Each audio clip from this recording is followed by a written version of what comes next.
We're back from lunch in the Committee of the Whole.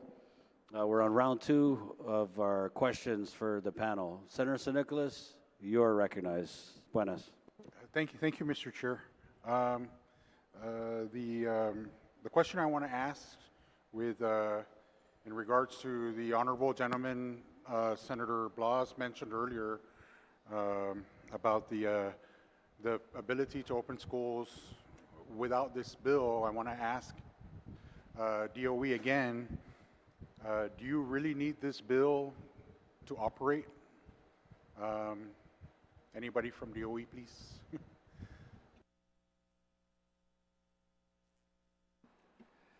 Yeah, Senator, as I understand the clock that was in the law, the situation, we need the bill to be able to continue to do the work we've been doing in terms of opening before we inspect and then do the inspections and get the schools certified. So to continue the model we've been using, yes, we do need it. Thank you, sir. I don't have anything further. I support you all the way. Otherwise, I wouldn't be here. But I want to thank you again. I don't have any other questions, but I'd like to thank you again for being here. Thank you, Mr. Chair. Senator San Nicolas. Senator Fisher, you have the floor. Yes, thank you, Mr. Chair, and good afternoon, ladies and gentlemen.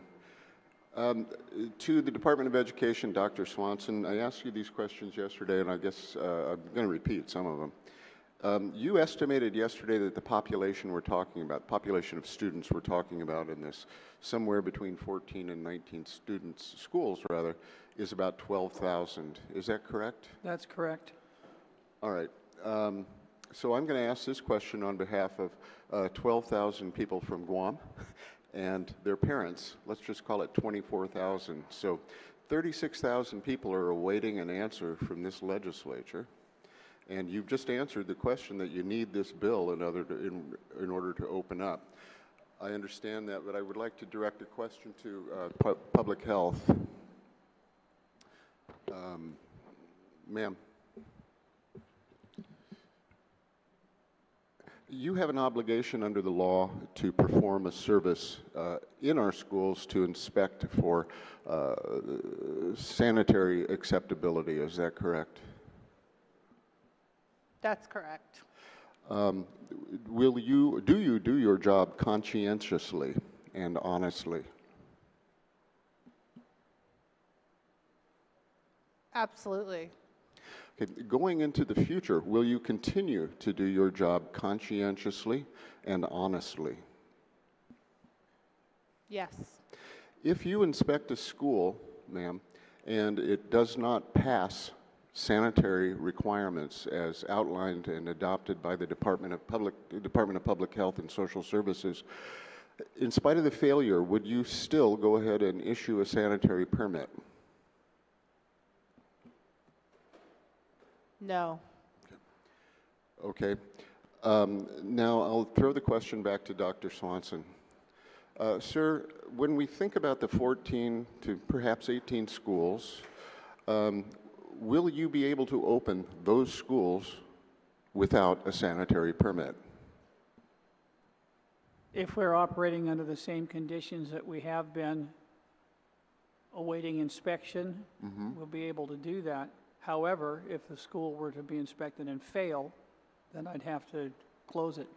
Okay, so that's what I'm getting at. So the Department of Public Health performs their duties conscientiously and honestly according to law and determines that a school, you pick any school, you pick a school and it fails the sanitary inspection. Will you open it despite the failure? Not until it's passed inspection. Okay. So is it true then, sir, that we are looking at a situation in which, because the Department of Public Health has done their job and are not able to issue a sanitary permit, as I understand it, you will not allow that school to open? If I have a school that has failed and has not been re-inspected and passed, then I can't open it. Okay. And I understand that the students will be coming back to school on the 13th of August. Is it your opinion, well, let me ask Department of Public Health. Department of Public Health, is it your opinion that you can complete all inspections in the next 2 weeks?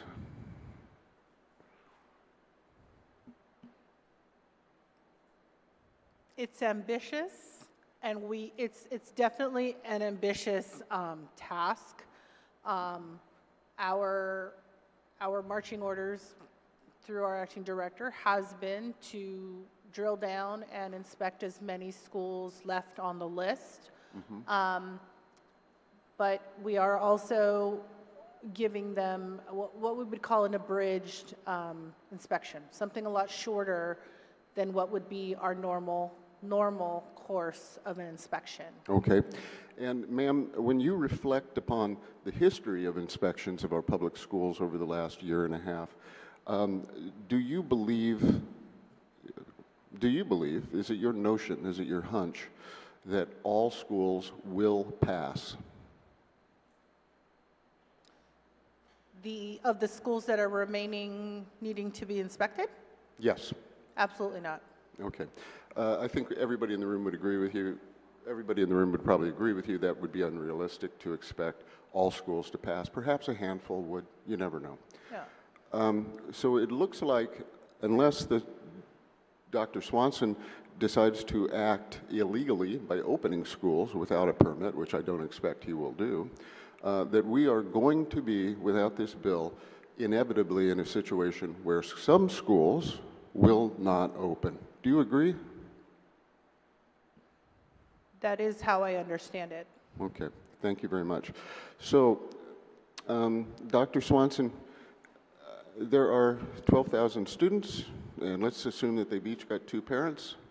We're talking 24,000 people on Guam, plus the students, that's 36,000 people. 36,000 people are awaiting this body to decide whether or not their lives are going to be upturned on August 14th because the schools are not open and because some parents will have to stay home to supervise the children. Some parents will lose jobs because of that, and will have every sort of economic catastrophe will unfold from that.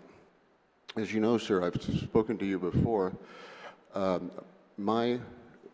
The focus, my North Star in this situation is to make sure the schools are open. And when I say that, I mean safely open, and I have every faith that the Department of Education will be able to do that.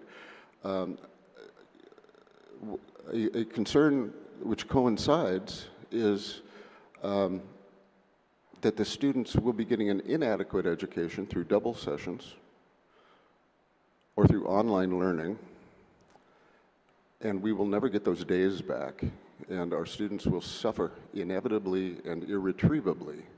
So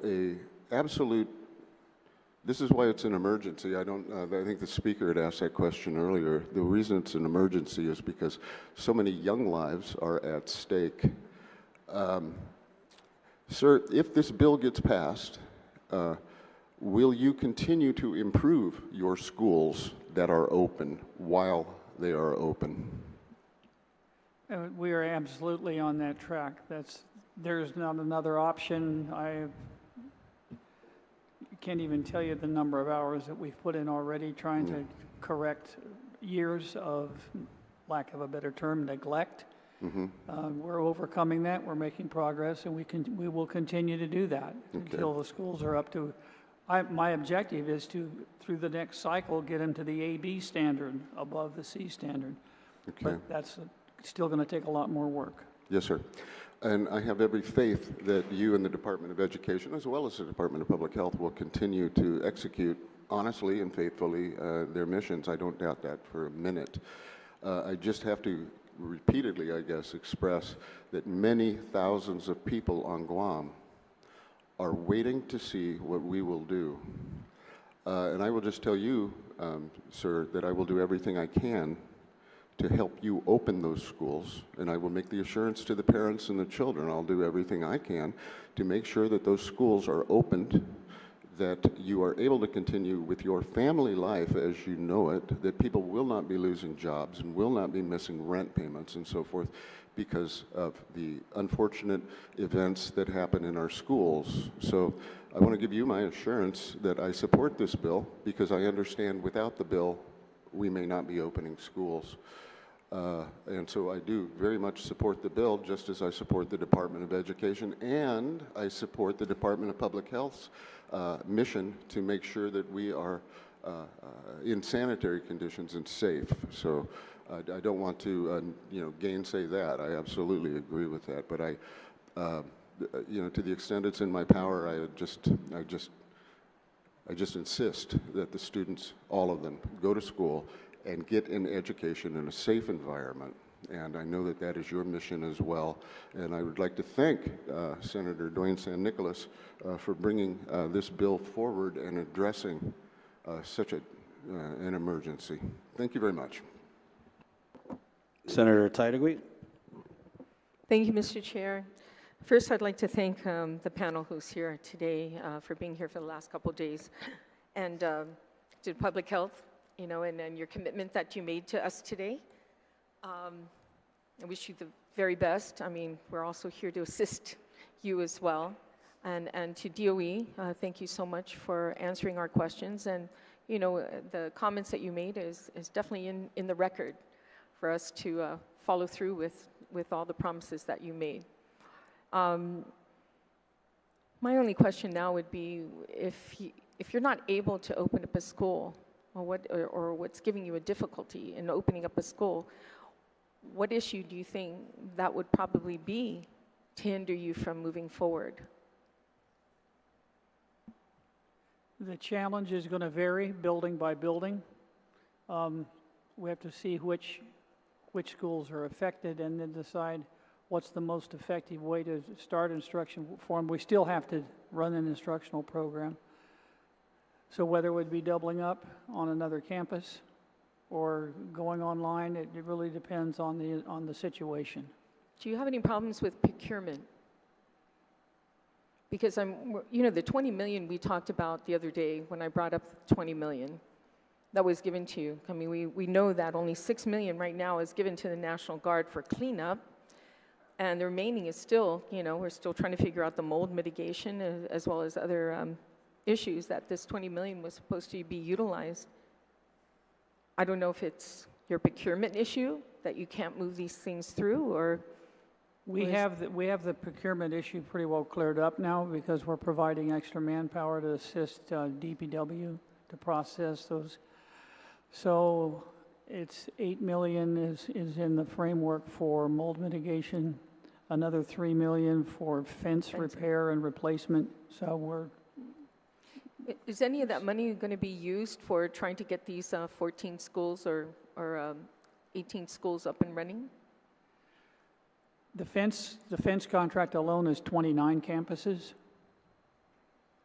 The mold mitigation is all 40 campuses. All 40? Yes. And that's quite large, substantial. And so those are the two. For it to wait so long, that's, yeah. I mean, we've been talking about mold mitigation for almost 2 years.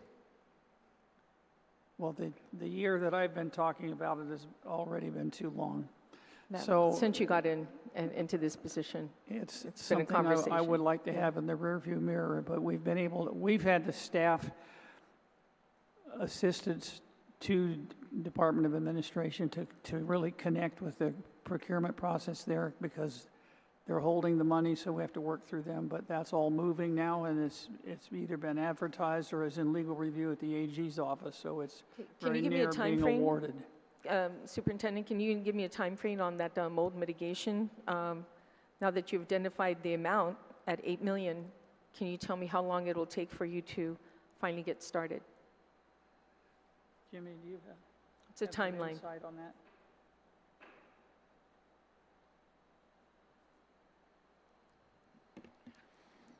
The procurement supervisor told me never give a definite answer because it's not definite right now. But I can assure you that the mold mitigation contract will be secured before September 30. I can guarantee you that. Because if it doesn't, then we lose the funding to that. We lose the funding for it. Okay, so it's in September on this, getting started. But how long will it be? How long will it take you to complete? To complete it? Right. To address the issues of all this mold at these Well, schools? once it's awarded, we will sit down with the vendor, and we already know what we want them to do. We want them to go in and identify mold if there's any, do the air quality, and if there is mold, they're gonna have to mitigate it right away. So there is really no timeline. I can't tell you because we're not mold experts. But I'll tell you what, if we get that information, I can give it to you right away as soon as we get that info. You know, I can understand, you know, there's marks on the desk or there's something broken in the bathroom, but this is mold. People breathe that. Public health, what is your standard when it comes to mold? Do you also test for mold when you go out to inspect these schools? And what kind of machinery do you use? Is there kind of like a breath test, or, you know, just to find out what the air is, the quality of air is in these classrooms for these children? So there actually are no official standards for mold. That's U.S. based, that's Guam based. The U.S. EPA does not have any standards for mold. It comes down to whatever anybody can tolerate, really. The mold is everywhere too because we live in Guam. Right. Mold is probably in your house and you just don't know. But we indirectly inspect for mold, and that has to do with the ventilation, the temperature, and the humidity requirements that we have. We use the envirometers, which is one of the instruments the inspectors have, to go and measure the rooms for temperature and humidity and ventilation. So on our end, yes, we don't see mold when we go there, but that doesn't mean the propensity for it to, or the environment for it ripe to flourish isn't also there. We live on Guam. It's ripe to flourish everywhere. Right. And But when does it get extreme, where it's actually becomes a danger to human? Because there are no standards, each person's response is different. But I can't believe that. There's got to be more. I know, it's nuts. Information on the hazardous of breathing in mold on a daily basis, or at least 5 days a week while you're sitting in a classroom. There's got to be some kind of level. Well, I know that there's something called black mold, which is very different from the mold that we primarily schools have you found? here. Yeah. We don't. Well, hold on to that thought. Mr. Superintendent, have you found any black mold in any of these schools? Or Mr. Pangilinan, who's the maintenance? Have you found any black mold? No, we haven't. Okay, thank God. Yeah. Okay. Go ahead. I just wanted to make sure that was Yeah. clear. We so far, the schools that we've inspected, one of which we ended up closing was Atacao Elementary, and even after war, it was even worse. The mold was actually visible. But again, we indirectly inspect for mold through those things, through temperature, through humidity, through ventilation, and the level of importance is actually noted based on our demerit point value, in that any of the violation in not meeting those requirements, as it's in our regulations, is a 6-point demerit. So it's the highest we could give. The public health reasoning behind it is you might have a student who has asthma that may have issues, Right. which is why we only really cite, because there are no standards to go based on, we cite what is the optimal temperature for mold to be present versus at what point can we safely say mold is not present. Mr. Superintendent, have you had any parents who've actually complained about, like their child has asthma, some kind of condition, and ask you to address the issue because my child is unable to go into this classroom because it's very moldy and it acts up their asthma? I mean, what happens in this situation? How do you mitigate this? When we receive that sort of a concern, we have to go back and examine the area, the classrooms involved, and go in again and look for evidence of mold or any other contaminant, and clean it again. I can come to mind only 2 of those situations that came up during the last school year, and we were able to mitigate those and take care of them. How quick were you able to mitigate that? Within a week. Within a week. So the child was out of class for 1 week until it was mitigated? They were in a different class. Into a different class, okay. Yeah. Okay, that's good to hear. You know, other than that, you know, my concern is really that mold. You know, I've heard a lot of people become very sick, ill, and those who have respiratory issues only exacerbate their condition. So that's a major concern. I think everybody's pretty much beat up these questions and tried to say it frontward, sideways, and backwards, but it all boils down to that this body here is going to entrust that you're not going to put any of our school children in danger. That's first and foremost. But I have to admit, you know, some of the calls that I've been getting, you know, parents saying somebody's head needs to be on the chopping block because these things have not been addressed, and it's been already a year. But we all both know that certain circumstances come in the way, you know, situations happen where it's beyond our control. And we do what we can. We do our best. And that's basically all what we can do right now. But we will keep an eye on you to make sure that you do your best. Because the people of Guam deserve that. And especially our children and those teachers and staff of DOE. So we'll continue to fight for their protection. And again, if there's anything else we can do, please let us know. Don't delay that. If you have an issue, come to us right away. Thank you so much, Mr. Chair, for the opportunity to ask questions. And again, I thank the panel for being here for the last couple of days. Thank you.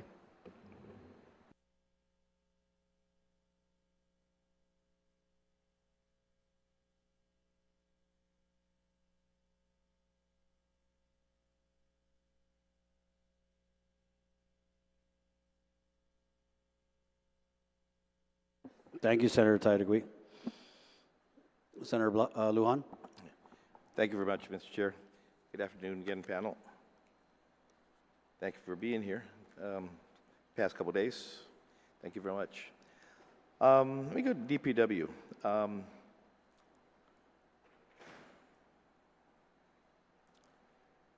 I think we can, I guess, come to the conclusion that our schools, even the 14 that they may not pass the Department of Public Health and Social Services health inspection, that we can rule out that there are no structural damages or structural challenges that will deem any of the schools, most especially the 14 schools, unsafe? Thank you for that question, Senator. My name is Lyndon Kobayashi, Acting Chief Engineer for DPW. I believe DOE yesterday, I think it was Mr. Anderson, had said that there was no structural damage to any of those classrooms, and none were DPW was not made aware of any. Sure. So I would say that if that is true, then we're not aware of any. Yeah. Okay. Now I just want to make sure that, again, because we're talking about safety and you know, there's structural concerns versus, of course, the sanitary concerns as well. So we just want to rule out, you know, what safety aspects are we talking about, okay, whether it's structural. So based on, yes, Mr. Anderson had answered that yesterday in regards to the structural integrity of the buildings are there. There are some challenges, of course, based on the I guess, demerit points that you inspect the schools, that Department of Public Health and Social Services, environmental health inspects. Now, for public health as well, so you are inspecting the schools in the same way that you would, I mean, I guess in the demerit situation or points and things of that nature, you inspect school and classrooms the same way, health-wise, that you would inspect restaurants and eateries, and things of that nature? Good afternoon, Senator. The same inspectors can conduct school inspections, inspectors that conduct food establishments. Not all inspectors are qualified to actually inspect food establishments or restaurants. Also, they're going based on a different set of regulations. So the regulations are different in a restaurant versus a school building. So apples and oranges. The demerit point value system, like for example, I don't know, hand washing, restroom, vector, rodents, all of that they're all the high demerit value points. So in that sense, it's similar, but they're going based on a different system. Plus, if you look at the size, the sheer size of a restaurant versus an entire school, and the things that the regulations have you looking at a multitude of items and sectors within a school versus a restaurant, you're looking at it on a much smaller basis. But it's performed in the same manner, but under a different set of regulations. Okay. To DOE, Dr. Swanson, you were asked about, of course, mold, and I guess we can rule out the fact, I think DOE answered the fact that there was no mold found, or black mold, I think it was, or whatever, but the mold mitigation, you would have the contract by September, right? Okay, so that would be in place. Have you detected any mold then at this point that is needing that mitigation process? Or our staffs in our school, especially this time of year, are cleaning and looking for that. Mold shows up from time to time, and we clean it best we can with chemicals that are approved for that. The contract that's being vetted right now brings in a level of requirement of certification of the inspectors for EPA standards that are different than they do that air sampling. But below that level, we are monitoring that in all of our campuses. Okay. What is the student enrollment? What was the student enrollment this past year? For the whole system? Yes. We're right at 24,000. 24, okay. We're still in the registration process, so we don't have an official, that's an unofficial number. Okay, so you expect that same amount? Yeah, plus or minus? We're planning for those people to be there, yes. Okay. Of those 24,000 children, or students, what percentage would you say? I mean, DOE does. I'm sure they do some home visits, right? For whatever occasion, whatever they call for, to do some home visits. Yes, our social workers especially do home visits. Okay. Of the 24,000 students, what percentage would you say of those students live in substandard housing? I don't have an answer to that. Chris, do you have an estimate? No, we really don't. No, and the reason why I'm asking, because again, if we can rule out structural problems, and if we can continue, I would assume at this point that, or as you said earlier, that you would need this bill to be able to open up all the schools, right? That's correct. That's correct. Okay. And that being said, giving you this bill to be able to open up the schools, you would not let again, your guards down in the sense that, okay, I'm able to open up the schools, and we don't have to, again, the standards that we had working with public health, you wouldn't give up those standards, right? I mean, you would continue and rectifying problems as they come along? That's correct. Okay. And so, these students who may come about that may have some problems with the classrooms, or say classrooms, and all these things are mitigated, if they have mitigated and stuff like that. Do you do home visits then to make sure that those particular situations are maybe not school related, that they may come from another source? What do you think on the? Hi, based on teacher referrals because of excessive absences, that information is relayed to our social workers who actually do the home visits. Okay. And then sometimes it's our nurses get involved because the student doesn't have the medical, the physical that's required, or the immunization. So there's a collaboration to get those items in place. Would you say also that in some instances you have that maybe the substandard housing that they live in, that the school environment is a lot more conducive to living than maybe their living environment?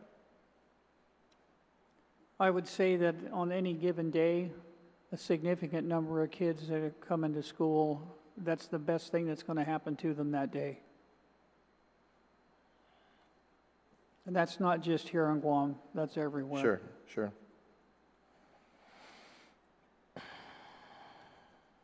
We have a high enough poverty level that we qualify for the federal CEP free lunch program for all students. Yeah, I mean, and I remember I was growing up, and yeah, that happened. That happened. It was just not too long ago. There were kids whose parents were financially challenged, had the free lunches. We had to pay the 35 cents. I know that's a long time ago at the time, right? 35 cents, and teachers paid 50 cents for their lunches. You know, they got a little more. But yeah, it shows that we have arrived in that situation where I think breakfast and lunches are free now to all schools, right? Am I correct in that? That's accurate. That's It's all okay. the schools. Okay, yeah. Because yes, yeah, we have a high poverty level here in Guam, and yeah, absolutely.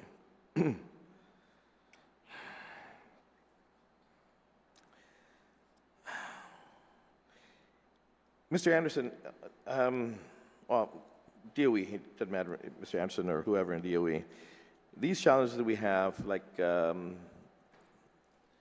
rodents and things of that nature, do we have current contracts again with exterminators, or, I mean, and it's an ongoing thing? It's not as needed. Is it an ongoing situation that they know they're going to come back after you got rid of them for so many weeks and stuff? They're gonna have to come back, or are they on a contract? They come back, constantly to get done, or as you see it, or?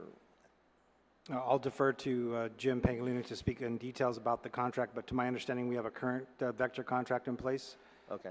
It may be on an all-call basis, meaning they go out there and they provide the support, but depending on if they find vector, the school initiates the phone call with the vendor to come out and address that. Because we're working alongside public health, right? I mean, they'll tell you what to look for as you do your self-inspections, right? What to look for, droppings and things of that nature, that whether or not there's a new infestation of whatever species may be infecting your school. I mean, you've worked closely with them this past year to be able to do that and to detect that early on, to be able to sound that warning to your exterminator, right, or whatever? Yes, I mean, we work directly with the schools, and of course, schools are the first to know if they need support on, vector support. So, like I said, they will initiate with the vendor to come out and address any vector challenges that they have. Okay. But there is a current contract in place. Okay. And so, again, when you need their services, it's not held up by procurement or anything of that nature, right? I mean, you call them, you have an infestation, they're out that day or the very next day to be able to take care of the situation? Yes, that's my understanding. Okay. They're pretty quick in responding. Okay. And that's for all schools, right? Regardless of where distance, it doesn't matter, right? I mean, No, that's all schools. I just want to make sure that because they're closer to Muning, they cater. But down south, maybe it's going to take a couple days because they're a little further away. But they respond to whatever the school needs may be at the same amount of time, right? That's correct. And I maybe just make a distinction between the contract that I'm referencing is the contract for all the non-lease schools. So of course, the lease schools, I'm sure they have their vector Sure. in place, but it's provided by the lessor. Sure. Okay.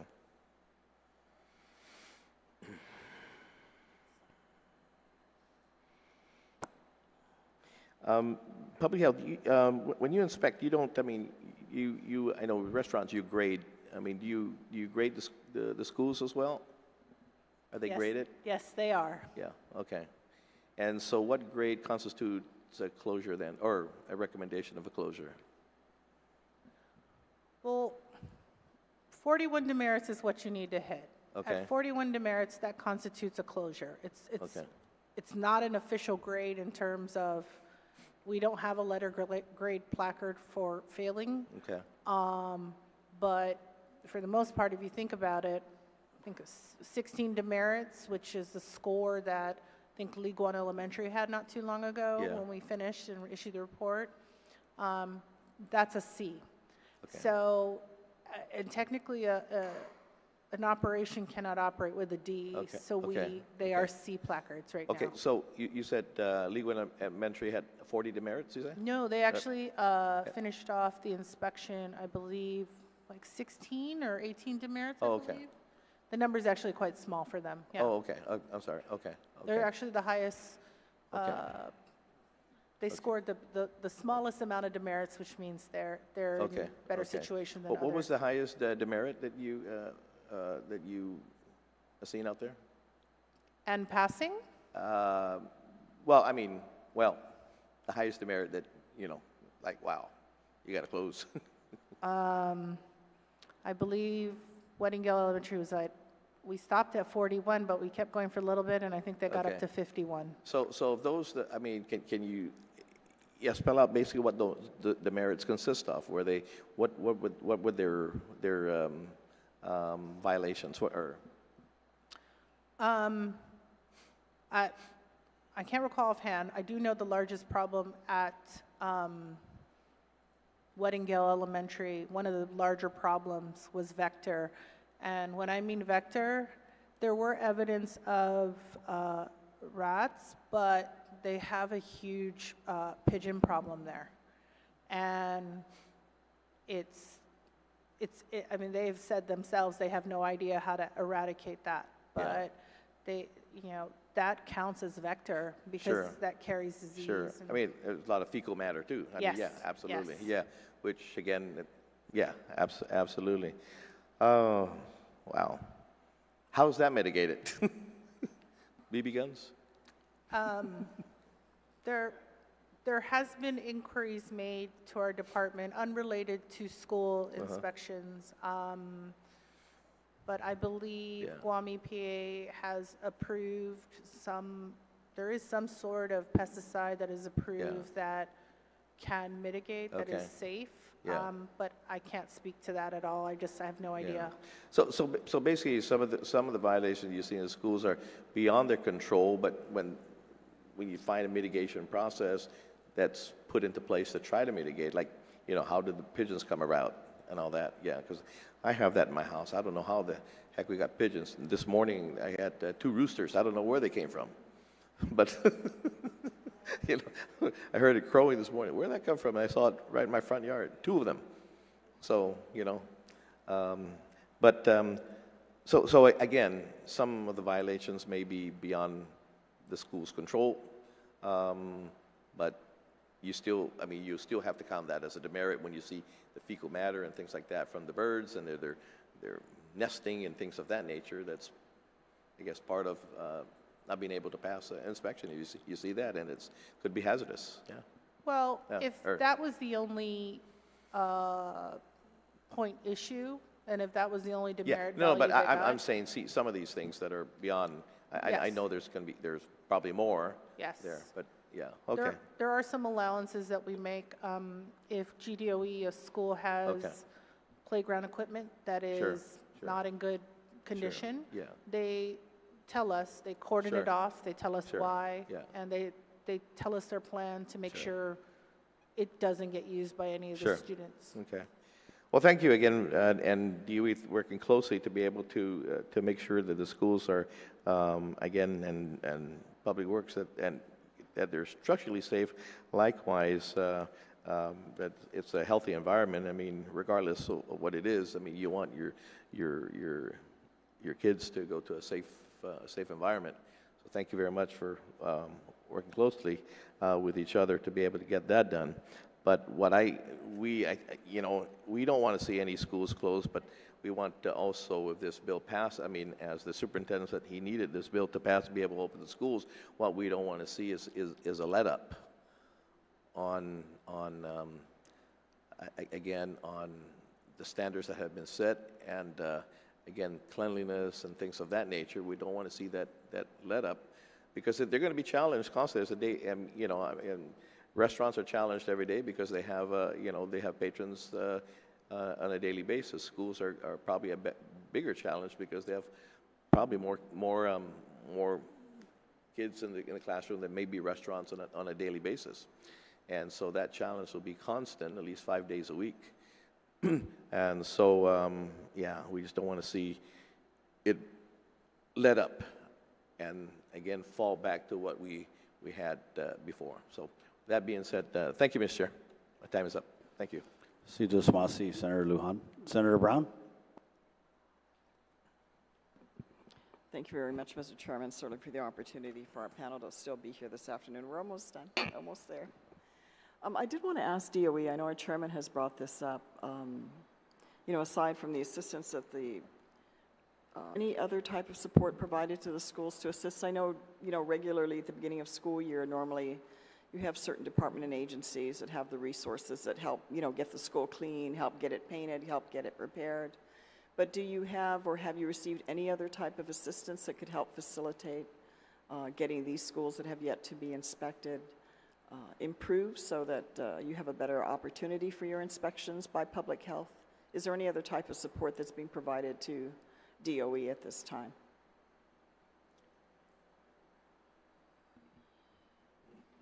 Thank you for the question, Senator. I'd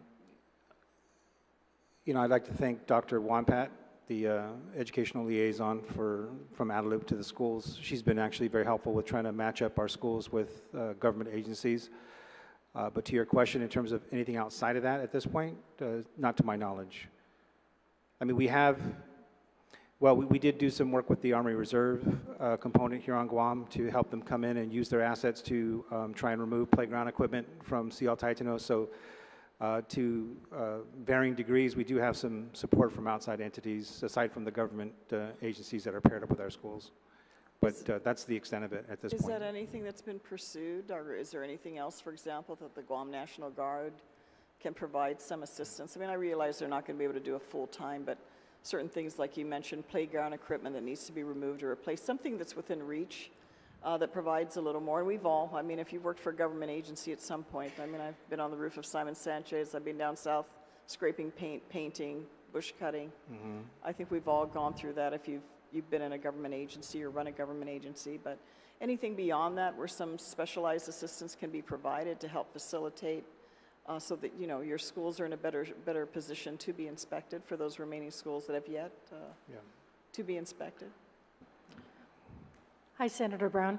I did ask our principals for information regarding like Adopt a School or beautification projects and assistance that was provided from outside organizations. So we have, like, for example, Finnegadson Elementary.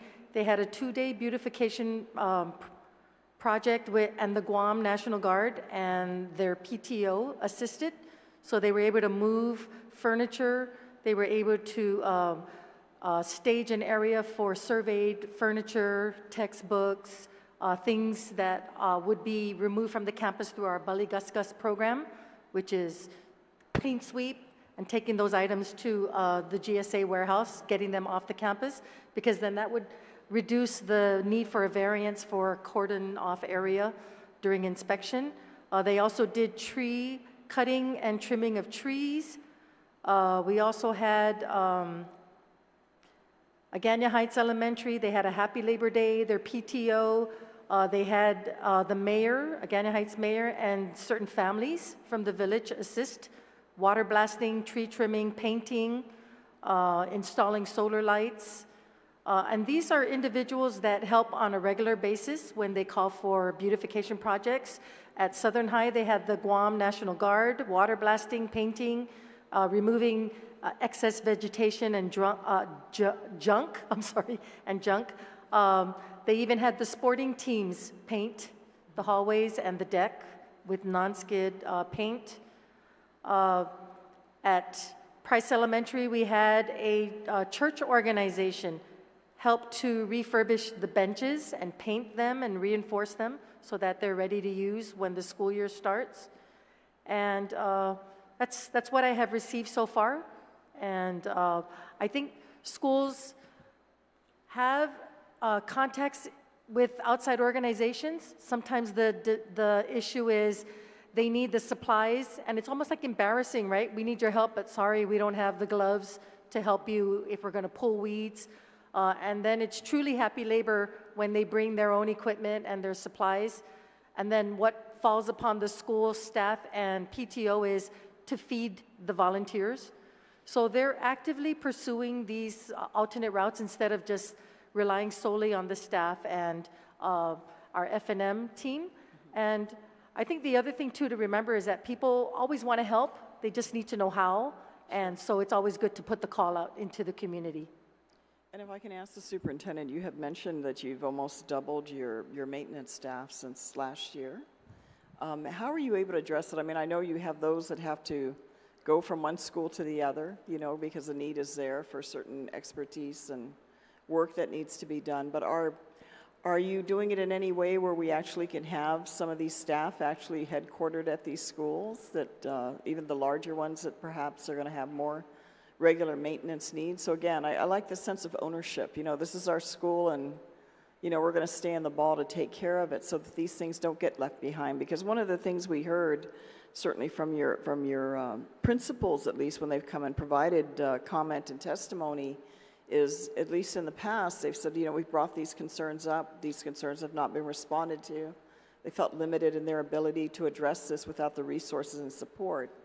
And so how are we bridging that over so that becomes less an issue? And like I said, I like the more, you know, focused sense of ownership in these schools, so that it's not just, you know, we're doing with every school and trying to do as we can versus, you know, this is our school and we're going to take better care of it, so that while you do and after you do these repairs, we're not back to, you know, things falling by the wayside again because there's non-responsive, the resources aren't there, whatever the situation may be.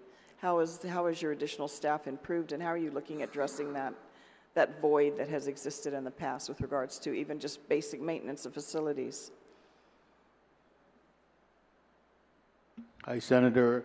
Currently, we just brought on a new building superintendent. Now, what I did was I divided two teams throughout the regions, one north, one south. And currently, they are addressing whatever down north. They know who to call as soon as something goes wrong on that area. They can go ahead and call that superintendent, and he's responsible for that area. The issue that we're having right now is that there's maybe only one or two custodians or janitors back like the old days, right? I think if we bring that back, I think would be in much better shape. They can do all the minor turning of water valves and stuff like that, but according to what I'm hearing throughout the schools is that when they retire, the position is gone. I don't know if it's my place to say it, but there's a need for them. I believe that if they come on board, I think the maintenance program would be a lot better, and a lot of the issues, like the minor issues, can be addressed. And if they can't, then they can call on us to go ahead and proceed with the bigger repairs. And do you feel comfortable that you're responsive enough in these requests? Because again, we heard that, and it's concerning to say that, you know, if I was running a school and that's my boundary to address the operations and maintenance of the safety of the children, you know, that's my world that I'm going to want to have, you know, operating. But that is the feedback we got as recently as last year, that they said, you know, we would make these requests, but there's no response. We don't have the assistants to do it. So has that culture kind of changed so that we feel, or are they able that if they make those requests for assistance, that they're going to be responded to? And I don't know why. Maybe I can go back after you provide an explanation to the superintendent as to why they may have phased out. Because like I said, when I was a student, there was my teacher, there were the parapros, there's a principal. Hopefully I wasn't in his office. I was once in the 4th grade for getting into a fight with boys. Once, actually at Price School. Right. But, you know, my world beyond that as a student, nothing else mattered. Those were the people that I knew, and we knew by name. They knew who we were, you know. If we were out of time, they'd call us in.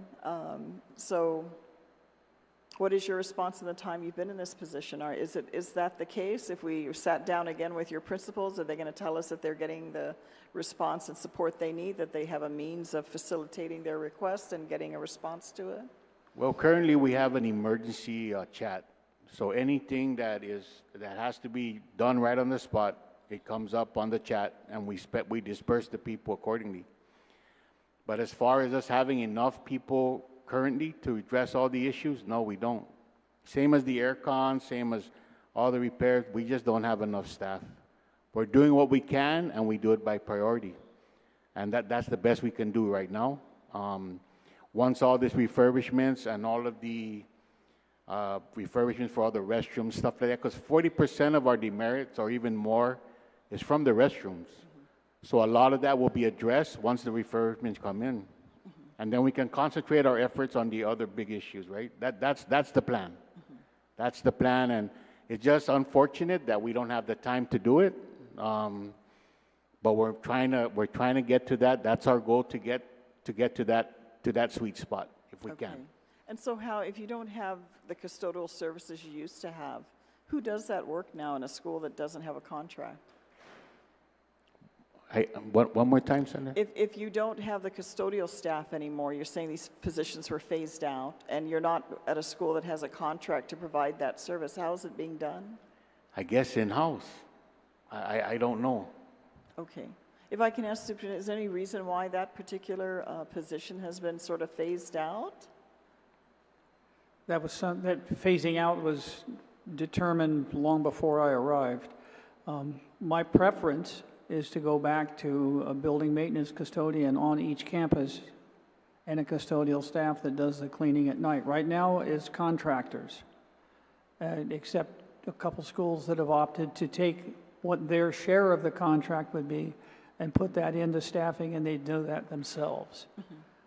The ownership, I'd agree with. As soon as we have folks that are doing the work that it's their school and they feel like they own it, makes a huge difference. My preference is to go back to the model of having a full-time, in an elementary school. High school, it's more people because they're bigger. But 1 or 2 full-time folks that are there in the daytime, and they handle light maintenance and do the things that they can't handle. They call in and get the support from the maintenance staff.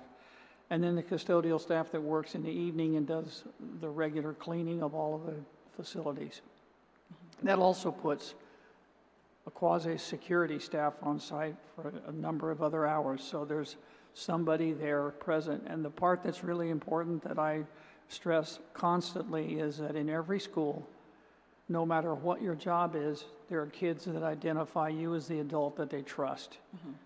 And like you were saying, they know you, you know them. And then, I mean, the people that I think that would be the most important that are not on my staff that I wish were, that would be the bus drivers, because they see the kid the first thing in the morning and the last thing at night. They know where they live, how they live, what's going on in their life. And that network of information helps us support the child and the family much better. But I would like to have that custodial staff. My understanding is there has been pressure or preference placed on going to contracting out services rather than employing folks, because the labor costs that are affiliated with that have a negative effect on the budget. And I think we need to re-examine that, because I think you get more for what, yes, you pay more, but you're going to get more service and more positive impact with kids. How about with regards to the cafeteria? Are most of these contracted out and then they simply bring the meals into the school versus before the meals used to be cooked by the cafeteria staff at the school, each individual school? Right now what we is have the status now with that?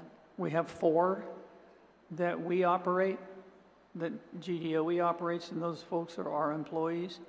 The rest is contracted out through Sodexo. We are working with a process now to capture funds from when folks pay beyond the subsidized rate to amass that money to increase our staff. Eventually, we want to go back to staffing our own kitchens, operating our own kitchens, but we still have a ways to go on that. Well, I mean, I think we all recognize the concern. I mean, no one wants to put their child in an environment that is not safe. I think we all agree about that. I mean, last year when Senator Blas introduced the bill, and I know Senator San Nicolas did at the same time to give the additional extension, I mean, we understand, I certainly understand the position of our chairman with concern that we should not have our children in these environments.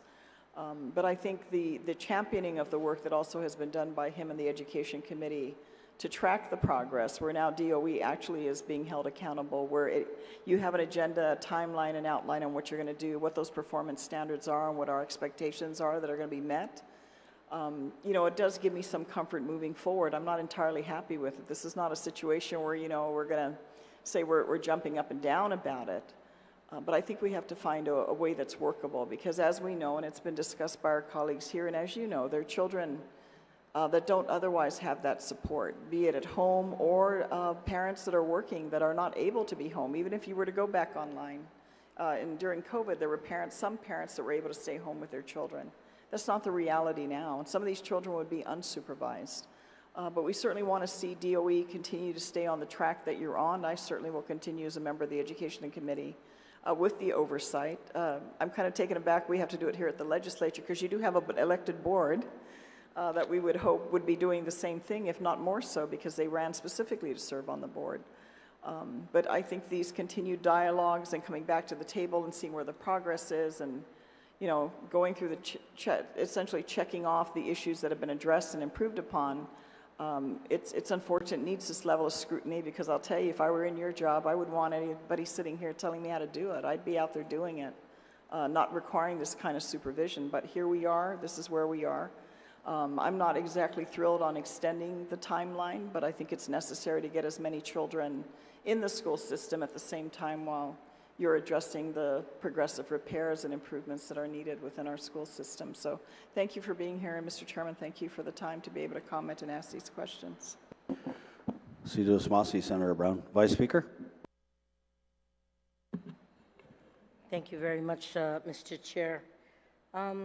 You know, like my other colleagues, I will be asking some questions that may have already been answered, but Mr. Chair, as we consider this bill, I want to make sure that this body and the public truly understand why both Guam DOE and Public Health are advocating for this measure, and what you feel will happen should it not be passed by this body. So my first question, and just wanting to clarify to DOE, of the 18 schools that were not inspected during this most recently closed school year, how many require repairs or procurement that will take longer than the 3 months to complete?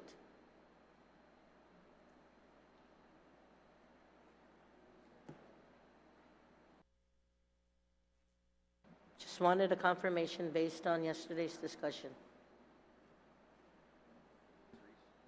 Was it, just for clarification, you're asking for whether beyond 3 to 6 months to complete? Yes, so of the 18 schools that were not inspected, right? 19 as of yesterday, 18 when we were going through the line of questions. So out of those 18 schools that were not inspected during this most recently closed school year, how many require repairs or procurement that will take longer than 3 months to complete? Looking at the scope of work in our refurbishment contract, and there are 10 schools in that group, I would say 5 are going to be more than 90 days because the work is more extensive. But the contract, I'm looking, as the comparison is the bid price that came in to do that particular campus. I think yesterday, was it still 10 to 11? So that number has gone down? Just for clarification. I'm sorry, I didn't hear the first part of the question. I think just for clarification, because my notes yesterday said 10 to 11, and then based on the further conversations and questionings that were going on, I just wanted a reiteration just to make sure. Then let me clarify. I understood your question to be just beyond 90 days. There are 10 to 11 schools in the total refurbishment package. Those could take up to 6 months to do, but some will be less. For example, I can use the name of the school now because it's been released. George Washington High School is going to take longer than an elementary school because it's just a much bigger campus. So based on that now, we're looking at 5 schools only that will take longer than the 3 months to complete. That's my belief, yes. Okay. And go ahead. I was going to meet with the bidders this afternoon, but we're here. So I'll talk with them tomorrow. Okay. There is a provision of law that would allow you, the superintendent, and of course, the public health director to keep a school open despite it failing an inspection. Have either department made use of this provision? And if so, why or why not? There is a provision in law that allows that even if there's a failed inspection. We have not. You have not. Public health? Public health has not as well. Has not. No. Has not. That's good. Okay. And then back to the superintendent, if this bill is enacted into law, giving Guam Department of Education another year to operate uninspected schools, would you allow the campus to remain open if you know it would greatly risk the students' health and safety? And let me give you an example, right? For instance, since it's raining today, right? If there was a campus that had a sewage backup following heavy rainfall, would you allow that student to go there? In those cases where we've had incidents happen where, for example, Southern High School sewage ejection system failed, we close the school, get it repaired, and bring the kids back. So in short term, we make whatever adjustment we need to make because we're going to take care of their safety first. And the same would go if there was a rodent infestation or no working bathrooms, right? Would that be the same? We would certainly deal with it. I mean, that's kind of an abstract situation. But as soon as we find a problem, we act on it. Okay. And that's my intent, and that's my direction to the principals. Okay. And I want to share with you that the reason why I asked this is because I would like to put it on the record that despite a legislative authorization to operate an uninspected school, that Guam DOE officials and all the way up to the top will still maintain health and safety standards and will be willing to voluntarily shut down a campus that is clearly not safe for students to attend and employees to work at. So that was the reason why I asked. That's absolutely correct. And as an example, on 3 different occasions, especially around Southern High School, we had issues with the water supply system. Guam Water Works could not provide water. We sent the kids home. We're gonna make sure we have water there for sanitizing, and for washing and cleaning the school, and for individuals to maintain good hygiene. Do we want to do that? No, but we will, and we have, and we'll continue to do that. Okay, thank you. Mr. Chair, this is to Public Health. If a parent or a student complains about a health and safety violation like inadequate draining or a rodent infestation, even though hypothetically we grant this year extension for GDOE to inspect its remaining campuses, would a complaint brought to the Department of Public Health and Social Services be investigated? And will these complaints lead to inspections that could shut down a school that represents a real threat to someone's health? Yeah. Actually, Vice Speaker, so if a complaint is made to us, as with any other health-regulated establishment that we permit, we would respond accordingly. We respond to almost all public complaints about schools, about public nuisance issues affecting people's homes, restaurants, daycares, what have you. So we respond to those, because honestly, the public and the people who report to us are of great help. They're the eyes and ears of the community that we can't always see. So if an inspection occurs, which it probably will because a complaint prompts the need to go and inspect, and if the need is based on public law, if we were in last school year and public law 3732 was in place, in effect we'd shut down the school if the complaint was enough of a health hazard risk, yeah, such as sewage, plumbing, anything of that sort, yeah. Thank you, Mr. Chair. I literally took the time to ask these questions, even based on the conversations yesterday.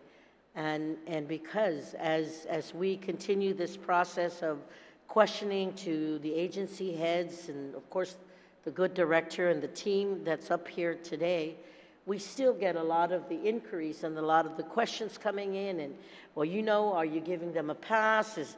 You know, again, they're asking you, these agencies are asking you to lift that, you know, and give that exemption. And I just wanted it to make sure that it was clear for the record, and that because of these laws that are in place, that we are facilitating it through, but we want to make sure that that the safety of the students come first and foremost. And I think both of you agree with that, right? And if there's concerns, and if there's issues, and that if there is violations, that of course they get inspected, they go through the process, and the right thing to do is if we need to shut it, we're going to shut it. I just want to make sure that to the listening audience out there, that sometimes when we look at legislation and items that are, action items that are presented to us, it's because of the circumstances that we're in. And sometimes we have to step aside, think outside the box, look to see what it's going to take so that the best interest, most especially for the staff and the students of the schools, that everything is in order. We all know and we can agree that our facilities have been built many, many, many, many years ago. And we have an obligation to make sure that our children are safe, but to make sure that we provide for that education. And Mr. Chair, again, thank you for giving us this time to ask all these questions. Before I yield back to you, like I said, I noted earlier, I did make an amendment that we're going to do in the third round, and I want to make sure that the listening audience understands that though we know that there's statutes in place, we want to make sure that if this need is that important so that we can overcome the hurdles that we have presented in front of us, that we'll give the opportunity, but there are actions in place even before, if we get the vote to do this approval. So thank you, Mr. Chair, for giving me the opportunity to re-ask some of the questions, but more importantly, to ask the agencies involved that in the event for health hazard and safety and all that for the children and the staff, that they know when they need to shut down. So thank you, Mr. Chair. Siduos Masi, Vice Speaker. Senator Shelton? Thank you very much, Mr. Chair, and thank you again to the panel for being here today to answer our questions. I think we heard a lot about what could potentially happen, how many students could potentially be affected if this bill were not to pass yesterday and today, and there still are concerns, as the previous speaker said. There are constituents who are still asking us, are we sure that these schools are going to be safe? Even with these inspections by our principals, by our school teams, how do we know that our students will truly be safe and healthy in our schools when they return in just a couple of days? And it's hard to say, but we've had these reassurances here today and collaboration between the Department of Public Health as well as the Department of Education to tell us that everyone here is working within their power to make sure these schools are safe and ready, prepared for our students moving forward. And if you could just lay that out again for us, Superintendent, what are these safety precautions that we're taking? What are these principals attesting to before they open up their school to make sure that the public knows that these are safe places for our students?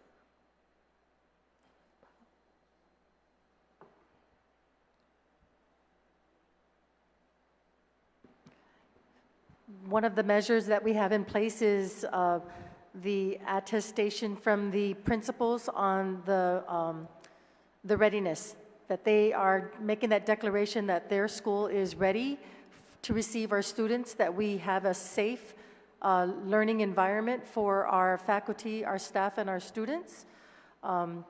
We will continue to address those punch list items that have been reported to facilities and maintenance. We have a system called Munis, where the principals or their administrative officers or administrative assistants, they upload concerns on the campus, things that need to be fixed, and so it's just a matter of following up with facilities and maintenance and making sure that these requests that are documented are being worked on and completed in a timely manner.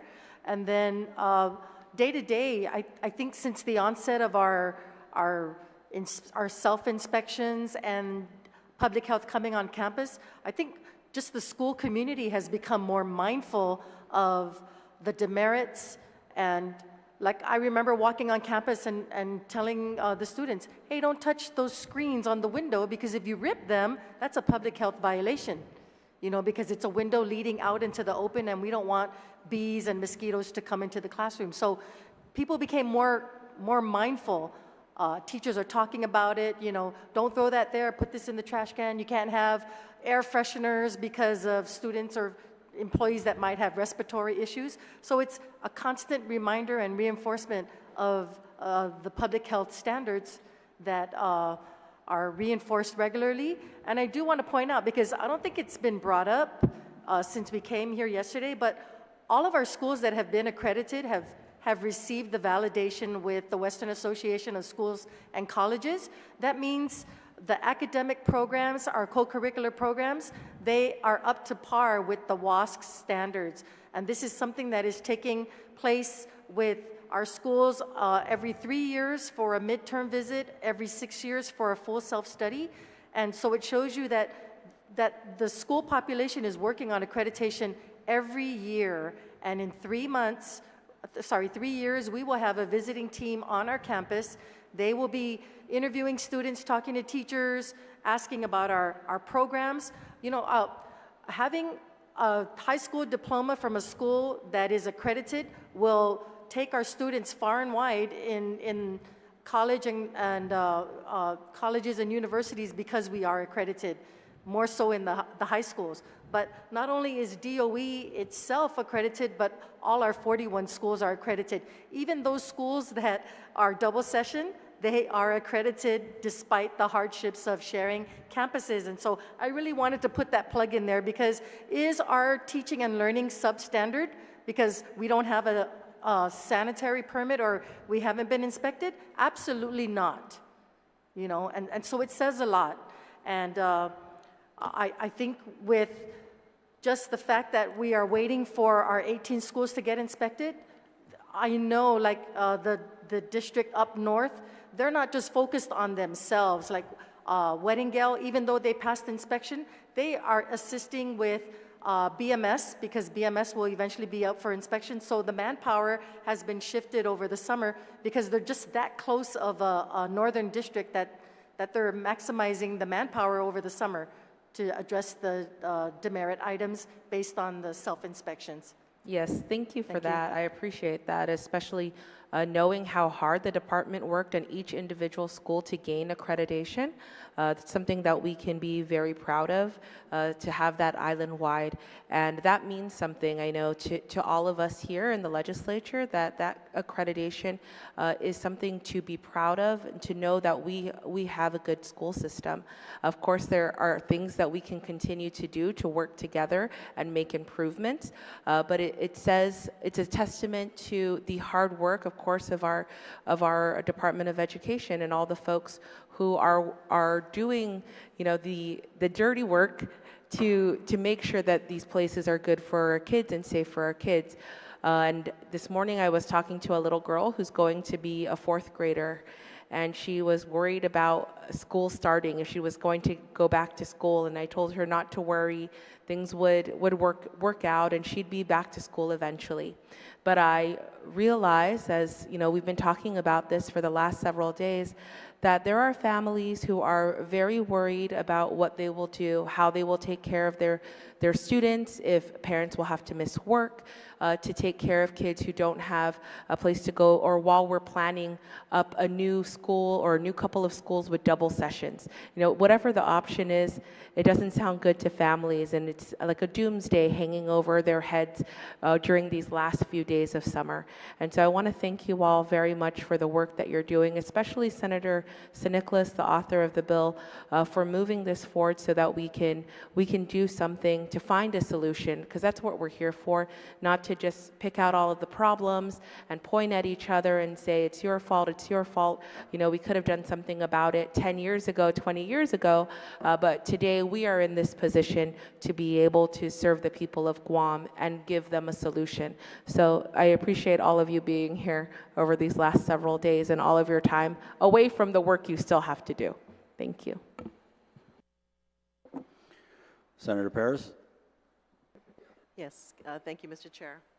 Yeah, I just wanted to pull up some of the school inspection reports, because I do recall there was a lot of publicity around Tier 3 schools, right, that failed, right, but then they were able to overcome their failure.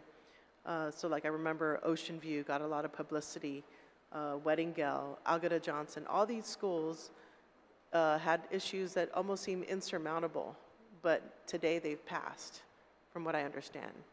And so I do believe that the resources are here, obviously, and you have already assessed many of the schools. And I was pointing out to Mr. Pangilinan that there's quite a few that have the 40 range, which are almost there. And I think with a little bit of effort, you can get these schools to pass. I mean, considering where you came from, you know, in a year ago, a lot of these schools looked pretty bleak at the time, but you were able to overcome these challenges. And I still do believe that you have the capacity to do this. I think, you know, yeah, just maybe reorganizing the resources a little bit more to ensure more schools are going to be open on time. But I think the other thing too, I know this question was brought up before in regards to delaying school opening. I know in the past there was an issue with collective bargaining agreements. Is there any, I guess, flexibility in regards to opening a week later, just to make sure that more schools get passed, is inspected and passed? It is possible to delay, but that I really wouldn't recommend it if we can avoid it. Last year, because what happened is we put all the professional development days at the beginning of the year to give us that extra time to open later. And that left us in a deficit position for the rest of the year to go back and review some of the strategies that we need to work on to improve the instructional program. So I looked at that as not being a real effective use of time, although it did what we needed to do in terms of opening a school and make repairs on some of the campuses before the kids got there. Our folks have been pretty aggressive about getting the campuses ready so that we don't have to delay. The question is our ability to continue the model that we've been using until we can inspect the school. Yes, there are more schools that can be inspected and they're scheduled to be done. And we'll go right on into the beginning of the year with that process. Just wondering if that's more of a necessity because, I mean, you've stated on the record that you will not open a school that fails. And so maybe given enough, at least maybe a week more might be able to give you that, assurance that more schools are going to pass so you don't have to, close these schools down. So maybe ultimately it might be necessary if you're not going to use that authority to, and expose yourself to liability to keep a school open even though it's failed, right? So maybe this is something to think about as well. I just want to go back to the school readiness, so which most of this, I think all schools signed on. When was the last time these SOPs were updated? And was it aligned, because I know the sanitary rules and regulations were developed, I believe around 2019, is that correct? It's actually, I think the process started in 2017. And it went through the AAA process prior to submission to the body for a public hearing. And then it was finally promulgated in 2019? That's correct, 2019. Okay. Yeah, so I'm just wondering if the SOPs for school readiness, did that precede the rules and regs? Or were the rules and regs contemplated during the creation of these SOPs? Because I almost feel like it precedes it. I need to check the date on the SOP that we have in place for school readiness, but it may have been around the same time, but they're not, one was not created for the other, meaning we didn't put together an SOP on readiness based on the public health regulations. They're different documents. I mean, different reasons for them being in place. Yeah, but would it be probably advisable to integrate the rules and regs for sanitation? Would you advise that? No, I think that's definitely a worthwhile suggestion. And SOPs are typically reviewed on an annual basis anyway, so it is due for it to be reviewed and updated. Okay. Yeah, because I noticed they have Aspire on here, that's no longer in use. Programs such as Aspire. Okay. That's no longer in use, is that correct? You have the SOP there with you? Yes, I do. Okay, wow, I do. thank you. Right. The date of when when the SOP was signed into. That would be the date of the effective date. I do have a SOP 200-015. Let me see what the date is. It's when John Fernandez was right. Yeah. Well, it's SOP number 1700-006. The date's not on there in terms of the effective date? I don't see a date, yeah. Oh, wait, here, yeah, 2016. So, yeah, 2016, it precedes it. 2017? Yeah. 16, 16, it precedes yeah. it. Yeah, so there's some things that I think that may have been outdated, or could use updating. Yeah, because right now it says critical maintenance. It says only report items which will prevent the school from opening. So, I mean, maybe that could use more clarification now that we know full well that these, the regulations have been promulgated. Right. Yeah, so, yeah, if you can confirm. So you said that all schools have signed on to the school readiness declaration.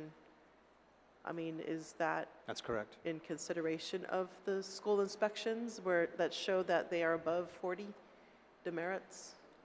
I believe, Senator, it encompasses all of the above. I don't know the exact calculus that schools are using to make that declaration exactly.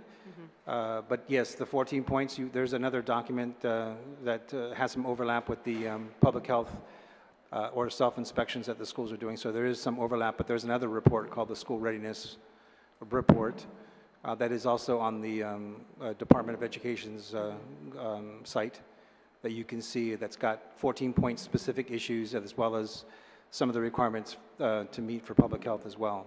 And so I think it's all of the above in terms of what principals are using to make that final declaration that they feel their schools are safe and ready to open. Okay, thank you. And just in context with Marshall Sablon, so again, in consult with our colleagues over here with public health, right? Francine mentioned that they have an inspection team that's already up at Marshall Sablon, and so they, on day 2, they've already gotten to 46 demerits, so they're going to stop that inspection. And again, that school, we were already prepping to be ready for an inspection come August 12th. Obviously, it was accelerated because of the direction from the acting director to try and get as many inspections done before the start of the school year. But I'm just trying to make the point that this is the concern, that if we were to rush those inspections for those 19 schools, that's not going to help our cause. If anything, I think our schools will be more likely to not pass the inspections than to pass them. And again, that's not to say that they're not safe and ready to open. It's just saying that they would not meet the regulatory requirements via public health at this point. Okay. I know we had the discussion earlier about what's safe. And I do believe that any kind of preventive measures is always more cost effective than having to deal with any incidents that happen in a school. But I just want to also comment, Dr. Adames, about what you're saying about the curriculum aspect. I know the sanitary aspect is something that has been delayed for many years, and now we're basically reaping what we sowed after all these years, unfortunately. But yeah, I mean, as a former educator at Simon Sanchez, I also can attest to what you have said that, when I first started teaching at Sanchez, I was kind of, in a way, shocked at the state of the building, even at that time. And yeah, I also questioned, how does learning occur? And I soon found out that it was the teachers. The teachers, the supportive staff are the ones that allow learning to occur or help to promote learning. So yeah, I do attest to what you've said earlier, and I do appreciate all the work and the the resiliency of our educational community to really, and their commitment to academic performance. So I do appreciate all your hard work. I know this is not easy. We are trying to address these chronic, long-standing issues, but I still believe that we could still get it done, considering the resources. I mean, this is the opportune time when we have a communing of resources plus, the intent as well as the expertise. And I think it was also great to have GPA on board to help assess a lot of these things. So that was a smart move to also use these interagency collaborations. And yeah, that's something that I feel that we need to do even more. I mean, I've said this many times before and the oversights before, but we want to see this done. We want to see a safe, healthy environment for our students, faculty, and I'm sure we're all on this together. But I think that the determination to get it done is even more so now. So, thank you. Thank you, Mr. Chair. Senator Paris. Senator Blas. Thank you, Mr. Chair. I guess the question is going to be pointedly at Mr. Swanson here. I'm just going to read how Section 2 stands here in the bill. Notwithstanding any provision of law, which means despite any laws that currently exist today, some which can provide you some alternatives and some means to be able to deal with the issues that you're dealing with, the Guam Department of Education is hereby authorized to operate schools that are awaiting inspection for school year 2024-2025. So what this is basically providing is what you're asking here is basically the authority to go ahead and operate schools that are awaiting inspection. Now, can you please define, are these schools that have not been inspected, or are these schools that are these inclusive of schools that have been inspected, have failed, and are subject due for reinspection?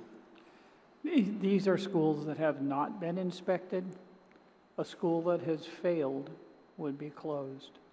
Okay, so that said, just to reiterate some of the things, how many total campuses do you have? How many what? Campuses, how many campuses are We you have, operating? right now, we have 39 active campuses. Okay. How many schools do you have awaiting inspection?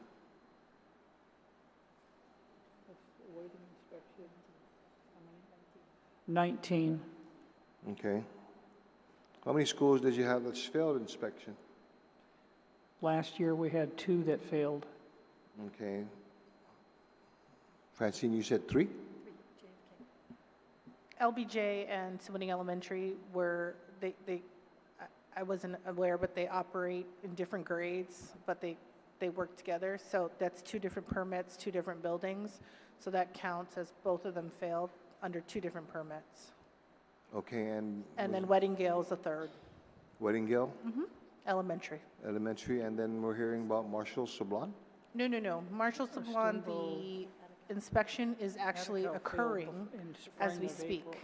23. We started yesterday. And because in the spirit of moving faster in our inspections, they hit over 41 demerits today. They came up with 41 demerits today. Yes. How many Or demerits? 40, sorry, 46. How many demerits are you allowed to have before you are considered failure? 40. 40. And so we're going to give them a couple days to make the necessary corrections. And at 50% of the campus inspected already, and hopefully they make they can see corrections that will need to be made down the line in those 2 days, and we'll go back and follow up. And that's our commitment, to try to not help them pass, but sort of give them the time they need. But is my understanding that LBJ, Tumuning Elementary, and Weddingale have since been re-inspected and have now been reinstated? Yes. Okay, so there has been some success rate in being able to address the failures and bringing them back online. That's correct. Okay. So of the 19 schools that are awaiting inspection, just on some preliminary processes and whatnot, how many of them do you feel are going to fail inspection? Should they have, if you're going to speed up the inspection process?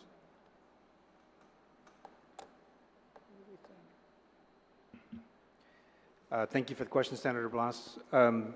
Again, it's my opinion, and just my opinion, that most of these schools would have a difficulty getting a passing score on a public health inspection if they were to accelerate all the inspections, which is, again, my understanding, that's their directive from their acting director, is to hurry up and try and get these schools inspected, these 19 schools, before next week. And again, that's the challenge. And again, we are able to get our schools to pass these inspections, but it obviously takes time and it takes the resources needed to get the materials and personnel there to make it happen. With Marshall Sablon, just using him as a case in point, right, the facilities and maintenance teams have been up there for a few weeks now trying to get that school ready for an inspection. And although we were scheduled for August 12th as the targeted inspection date, it obviously got accelerated. And this is sort of what happens when these inspections get accelerated before we're able to effectively address all the issues that need to be addressed in order for them to be inspected. And so just projecting that outward from Marshall Sablon to the other 18 schools, that being 19, this is sort of what I would anticipate to be the result if they were to do that. And I appreciate that. You know, I bring this, you know, just so that we understand what you're asking this body to do. You're asking this body to give you the full responsibility and the liability of the safety and the welfare of the children. Despite all the laws that exist that provide you avenues and opportunities to be able to address them in a timely fashion, and address them in a fashion that it's that you're going to share in the responsibility, but you're also going to make sure there's due diligence in being able to do this. Because if you already know that of the 19 schools that you haven't had inspections, that you have at least, let's just, for the sake of the conversation, half of them are going to fail. How do you answer the parents and to the students saying that you put me in a school you knew was going to fail and failed? And then what is going to happen if there was an incident that involved a student being injured or harmed as a result of one of the, would have been a demerit that you already knew? I just bring this to you because that's what you're asking us for. Okay? I want to make that very, very clear. If you're willing and ready to accept that responsibility, then so be it. But we just got to understand this. The way it says, notwithstanding any provision of law. In other words, notwithstanding all the other provisions in law that exist today that provide you the opportunity to give corrective action and to move forward, despite any of that, you're going to assume the responsibility. Okay? Well, if I may, Senator, I believe what we're asking for is to continue to do what we did last year with the passage of Public Law 3732. It allowed us to continue to operate our schools pending inspections. And so the idea is we know we are going to be inspected and we're going to prepare for those inspections, but we need to be able to spend the time and energy to get those schools ready for those inspections. And it's just maybe a little bit more complicated in the sense that it's not as simple as just having inspectors come onto a site and do the inspection and we're going to pass that inspection. There's a lot that goes into it. And, you know, again, we respect the regulatory requirements. We respect the inspectors who are using their best judgment to determine whether or not we are meeting requirements or not. And so we know it's a pretty rigorous standard that we need to meet, and we're doing our best to try and make sure that we have the resources in place. So it's really just continuing what we did last year. Yeah. These 19 schools that we're talking about did not have inspections in place for the start of the 23-24 school year. We were able to successfully operate those schools safely. And even as Dr. Adamas mentioned, right, the academic, you know, the learning environment and the accreditation and our ability to ensure that students are getting a good education despite the schools not being inspected. And so we're basically asking for the ability to continue in that rhythm or that pace of trying to work with public health in a timeline that we think is going to be more successful for us. And like I said, we use like a 90% or better confidence rate to determine that a school is ready. And as Francine can attest to, even schools that we had identified for a certain date for inspection, we've had to move those dates. So again, as we talk to the principal or we talk to the FM team leader that's on site, in terms of that 90% confidence rate, if we're not getting that warm and fuzzy that they're there, then again, we work with public health to try and adjust that inspection date. And again, we really appreciate our partnership because again, they've been very accommodating to us to allow us to dictate the pace of these inspections, so again, we can ensure they successfully pass. Just knowing again the ramifications of what happens when a school doesn't pass, like a Tim Lining Elementary and an LBJ, where students are online learning for a period of time until we're able to get them re-inspected and pass, and then be able to continue to operate.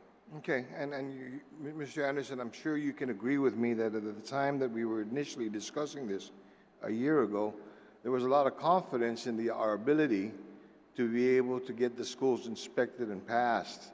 And then for some odd reason, we came to a screeching halt because we weren't having the success rate that we had anticipated to be having. Now, a year later, we've learned so much because of now the improved relationship. I'm glad the relationships exist. Okay? And not to point fingers and to look back, but this relationship should have existed many years ago because many of the stuff that you had to deal with, I don't know how the school, if that were the case, I didn't know how the school were operating with a sanitary permit, knowing full well that those problems existed. But that's here nor there at this point in time, okay? But so over the last year, we've learned a lot. And as a result of learning a lot, that's when I'm sure that you came up now with the 19 schools that says, well, okay, hang on. We thought we got this right, but we're not going to meet it based on the way it's being inspected now. Because that wasn't the same, that pessimism did not exist a year ago. There was more confidence that we're going to be able to do this. Give us a year and we'll be able to do this. And a lot has changed since then. But now, because a lot has changed, we've recognized, okay, what our faults are, what our failures are, where our needs are. I just want you to understand that what you're asking me to do here, in the affirmative vote for this, is giving you the full responsibility and the liability. Totally. Because this absconds Department of Public Health. I just need you to understand that. Okay? Because, don't get me wrong, I don't want to be an impediment nor to stop. But, and the four of you there weren't there 5 years, 6 years ago when this should have been actually something that we should have been on top of. Okay? Now Mr. Pangilinan has to deal with about $700 million worth of, worth of repairs or renovations. Okay? Mr. Swanson, you jumped into a pool. Somebody forgot to tell you that there's no bottom to it right now, and you're sinking with it. And but as you're in this pool and you decide you want to go into the deeper end, just recognize just how deep this end is. Okay? Thank you very much, Mr. Chair. Senator Blas. Senator Duenas. Mr. Chairman, and once again, I want to thank my colleagues for really bringing forward a very productive and robust discussion.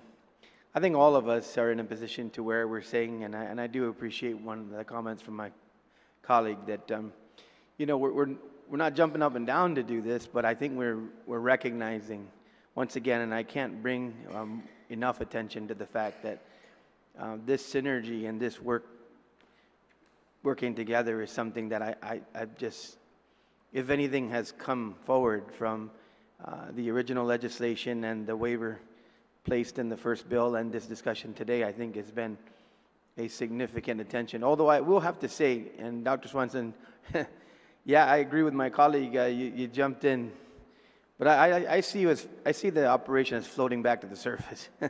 I just really, maybe I'm just an optimistic guy, but I see a lot of progress and a lot of work. Dr. Damas, I think that has put forward something that, this is the only comment and the question I want to ask you directly, Mr. Superintendent, that I think has been at the lead of the progress with your entire team, and that is the weekly meetings to make sure that all the updates are intact and that the work orders and everything going forward is a standing task. Will you issue a directive to basically make that a standing order until inspections are routinely done and passed going forward, but to just codify that in your own way of making that a standing order, and so that there's no reason to not have it in place? No, I'd be happy to do that. I really appreciate, and when you issue that memo, make sure that, our chair and others get that. And because I just think that that's probably been one of the most productive elements of your operation that you have in order to be able to continue the continuity and as well. Another thing to public health, I just want to say that, I don't look, there's self-inspections, and I don't look at, the operation that you have of going in and showing forward what are the possibilities to get those demerits down and get those schools operational. I don't see that, and you made it clear, I don't see that as trying to make them pass. I think what it is what we realize and what we've learned over the years. I mean, I can't always blame as well DOE. They've come into us year after year saying they've got millions of dollars in deferred maintenance, and the money's there now, and they're trying to catch up on everything that's been the problem. I remember in procurement for even just Simon Sanchez in the beginning when that whole thing started, there was always a question of we need to address deferred maintenance in the hundreds of millions of dollars. And it's no telling why we cannot get to this place. If any business or any other operation had to consistently try to pass inspections when their building owners and managers would simply not do the work or didn't have the resources to do the work, it would be like an impossible and daunting task. And so once again, I want to highlight the progress that has been made and the fact that I don't think any other legislature, if this bill passes, is going to want to do this again. And I can say that for myself, depending on what people of Guam make a decision on in a few months here. But I certainly, once again, for all of us that did sign on to this in the last year, I see the need, but I see the need in a very improved structure and a very improved relationship and a way that, this school system is huge. It's voluminous. It's the biggest budget that we pass every year from this legislature, and it's got it. I think unequivocally is the biggest operation the government of Guam has. And so, being the monstrosity that it is, and all the deferred maintenance that has fell by the way over the decades, I'm praying that this is. If this bill passes, the final year that we do this and we're in full compliance with the law now saying absolutely these schools will not turn over unless they meet these standards. So those are just kind of my comments, but I'm happy, Mr. Superintendent, that you will be issuing that directive post haste, because I just think sometimes in any operation, whether it be government or private, sometimes we do something when an emergency and emergent situations exist, and then we tend to fall back in our ways. And I think a standing order is in place until we have a system that is pretty much on track and consistent in terms of meeting those requirements. Thank you, Mr. Chairman. Senator Duenas.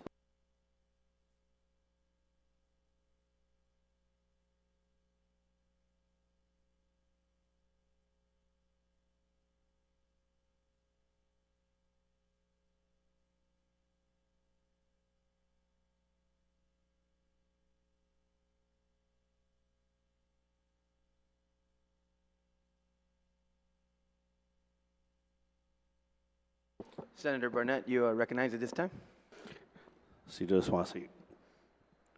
And again, thank you to the panel. This is it, last round, only a couple more.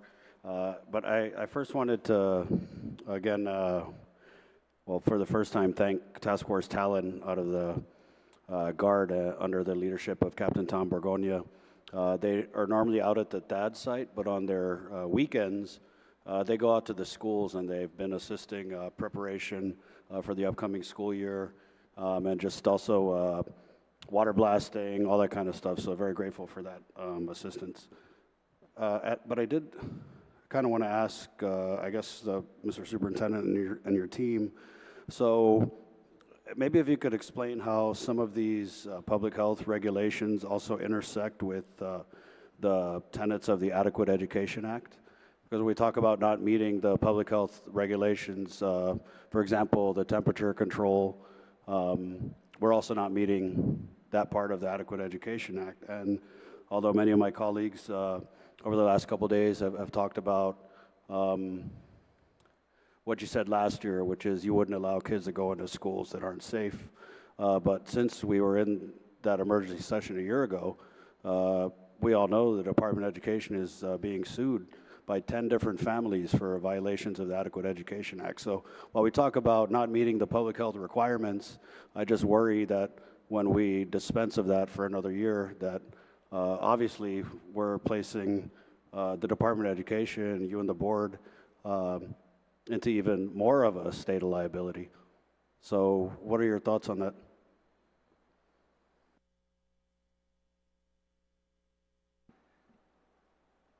Since we are in litigation, there's not a whole lot I can talk about there. That there is the 14 points in the law and we look at the comparison to the public health inspections. When we talk about a safe, clean, and sanitary environment, the language that we have to work with from public health is what we're using as the yardstick to determine if we're meeting that factor. In terms of certified teachers in every classroom, that's pretty self-explanatory. It is not part of the public health regime at all. Water supply, power supply, those are part of the 14 points, and they also align with what comes from the public health inspection, especially with regard to air conditioning. It's my own thought. I don't think we're ever going to get to where we can walk in every classroom and say it's only 78 degrees. I'm not real sure why that number is in the law rather than another descriptor, but it's there, and so we try to meet it.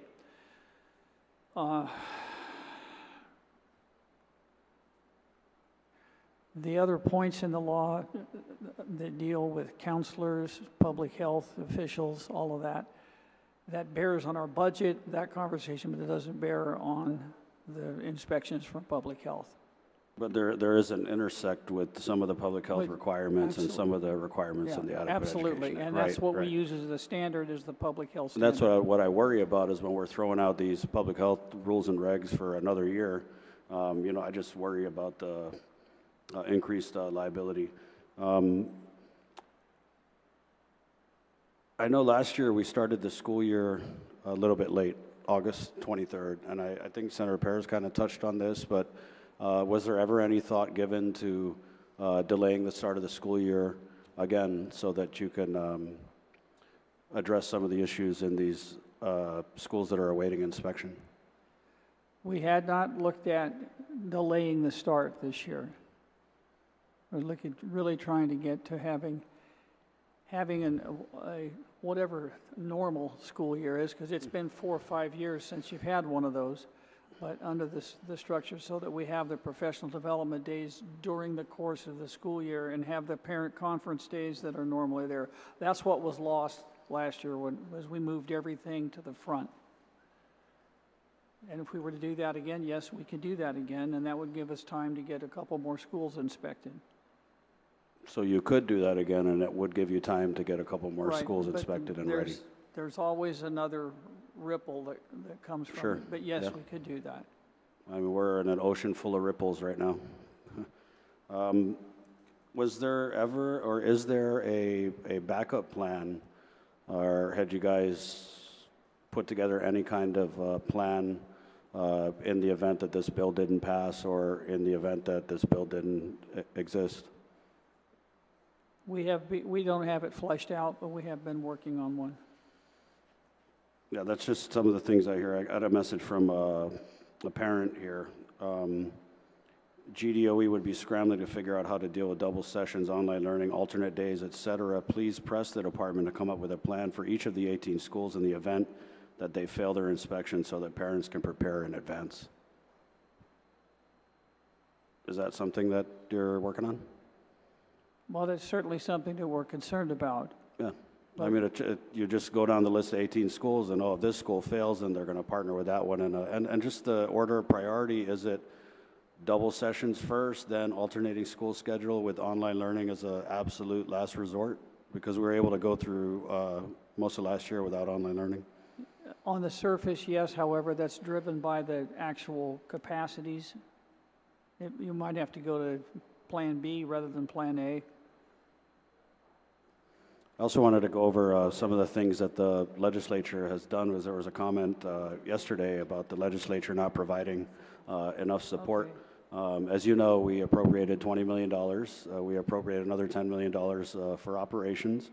We passed a slew of different laws to include raising your small purchase limit, to include providing emergency procurement, to include all kinds of allowances with the variances. So I feel like the legislature has given you a lot of support to meet these mandates. And I got to remind my colleagues that the conversation last year, exactly 1 year ago, was that we were kicking this can farther down the road. And like I said, it's almost like deja vu, because no matter how you call it, no matter what you say, it looks again like we're kicking this can further down the road. And you know, I just struggle about the message we're sending, because some of my colleagues have said that they want to do this for the kids, but what are we really teaching our kids? That when the going gets tough and there's a challenge, when you're trying to be exceptional or excellent, but if it's too hard or if it's too difficult, then lower the standard or go see the senator so they can introduce a bill to help you out, to get you out of a jam. And I don't think that's a good message to send our students. I think the message we're also sending our students is that we don't believe that this standard, very basic standard, public health, safety, and sanitation, should apply to where they spend a majority of their time, which is in the schools. So you know how I feel about that. And we went through it all last year. We had our kids in porta potties. And just over the last couple days, I've been getting a ton of messages from teachers and staff who are still talking about the disconnect between what's needed at the schools and the conversation with GDOE Central. So again, I'd ask that we improve that. And just going back to the AC issue, I know that I'd like to thank my colleagues for mandating those monthly oversight hearings because we got to spend a lot of time together. But the vendor, we were calling them out earlier in the year because of the slow performance. And looking at your self-inspection reports, that is really just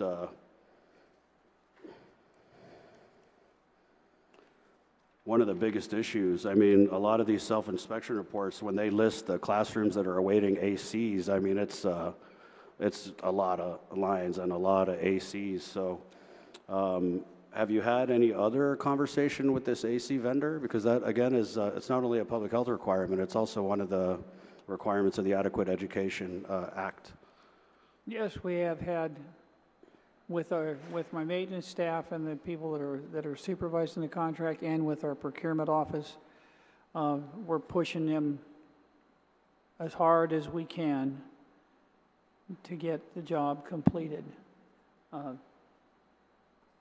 It's not really, it's a procurement issue and contract management issue that I shouldn't go in a public setting, but yeah, we're putting the pressure on to get performance on that. And one of the schools that had not been being serviced is being serviced right now, this week. Yeah, well, one of the things that came out in our last oversight hearing was that the vendor didn't even know that he was responsible for providing additional ductwork relative to these multi-ton ACs. And I raised a lot of hell with this contract and the performance of the vendor several months ago.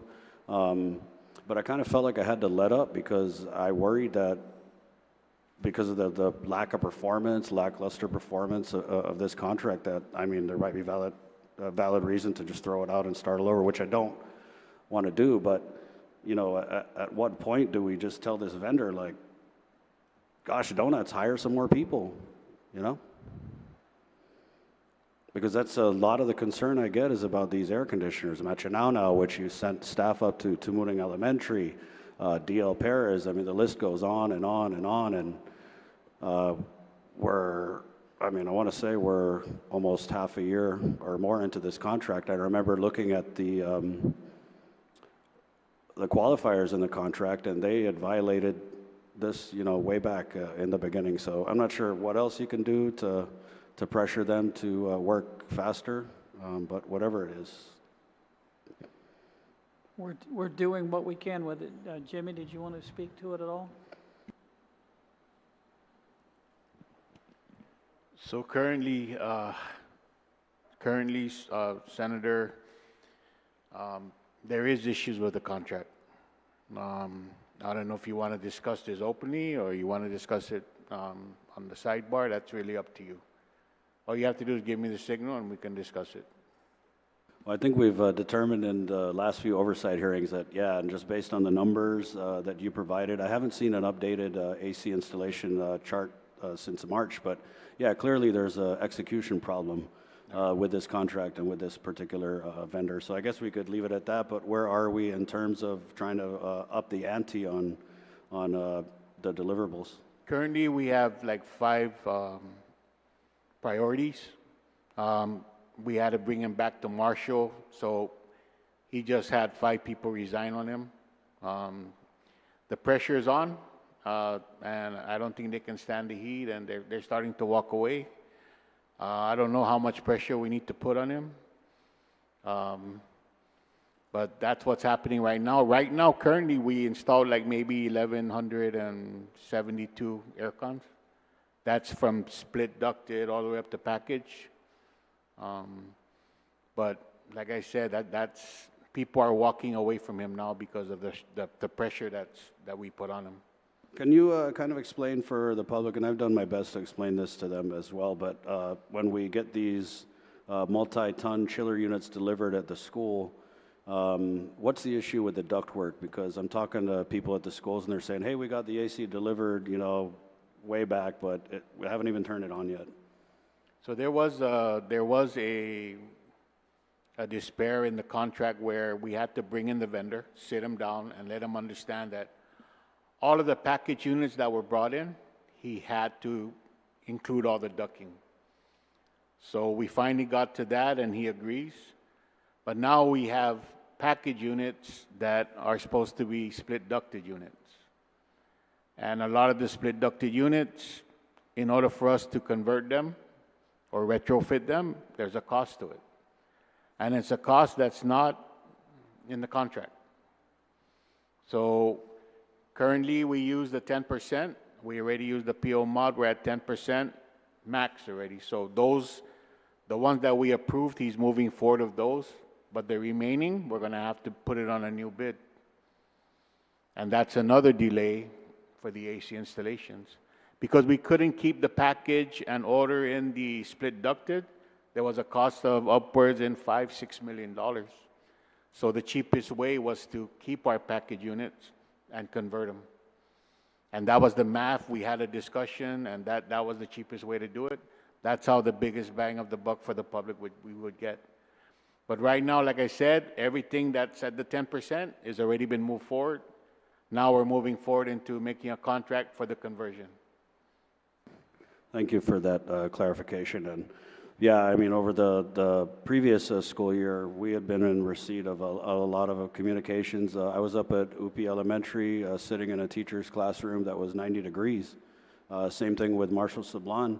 And the legislature several years back had procured, for whatever reason, I'm not really sure, a number of portable ACs. And when we started getting a lot of these concerns, we sent these ACs out into the schools. And so I'm just hoping as we approach the new school year that, you know, even though we're kicking the can a little bit more down the road, that we're not going to deal with this same issue of not just violations of public health regulations, but, you know, very real issues with the Adequate Education Act that we're currently being sued for.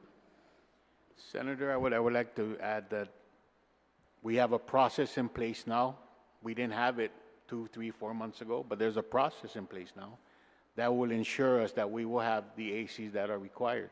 And whatever we didn't capture, there's another mechanism in place that we're going to reorder them on the third round. Dr. Swanson will identify the funding. Right there.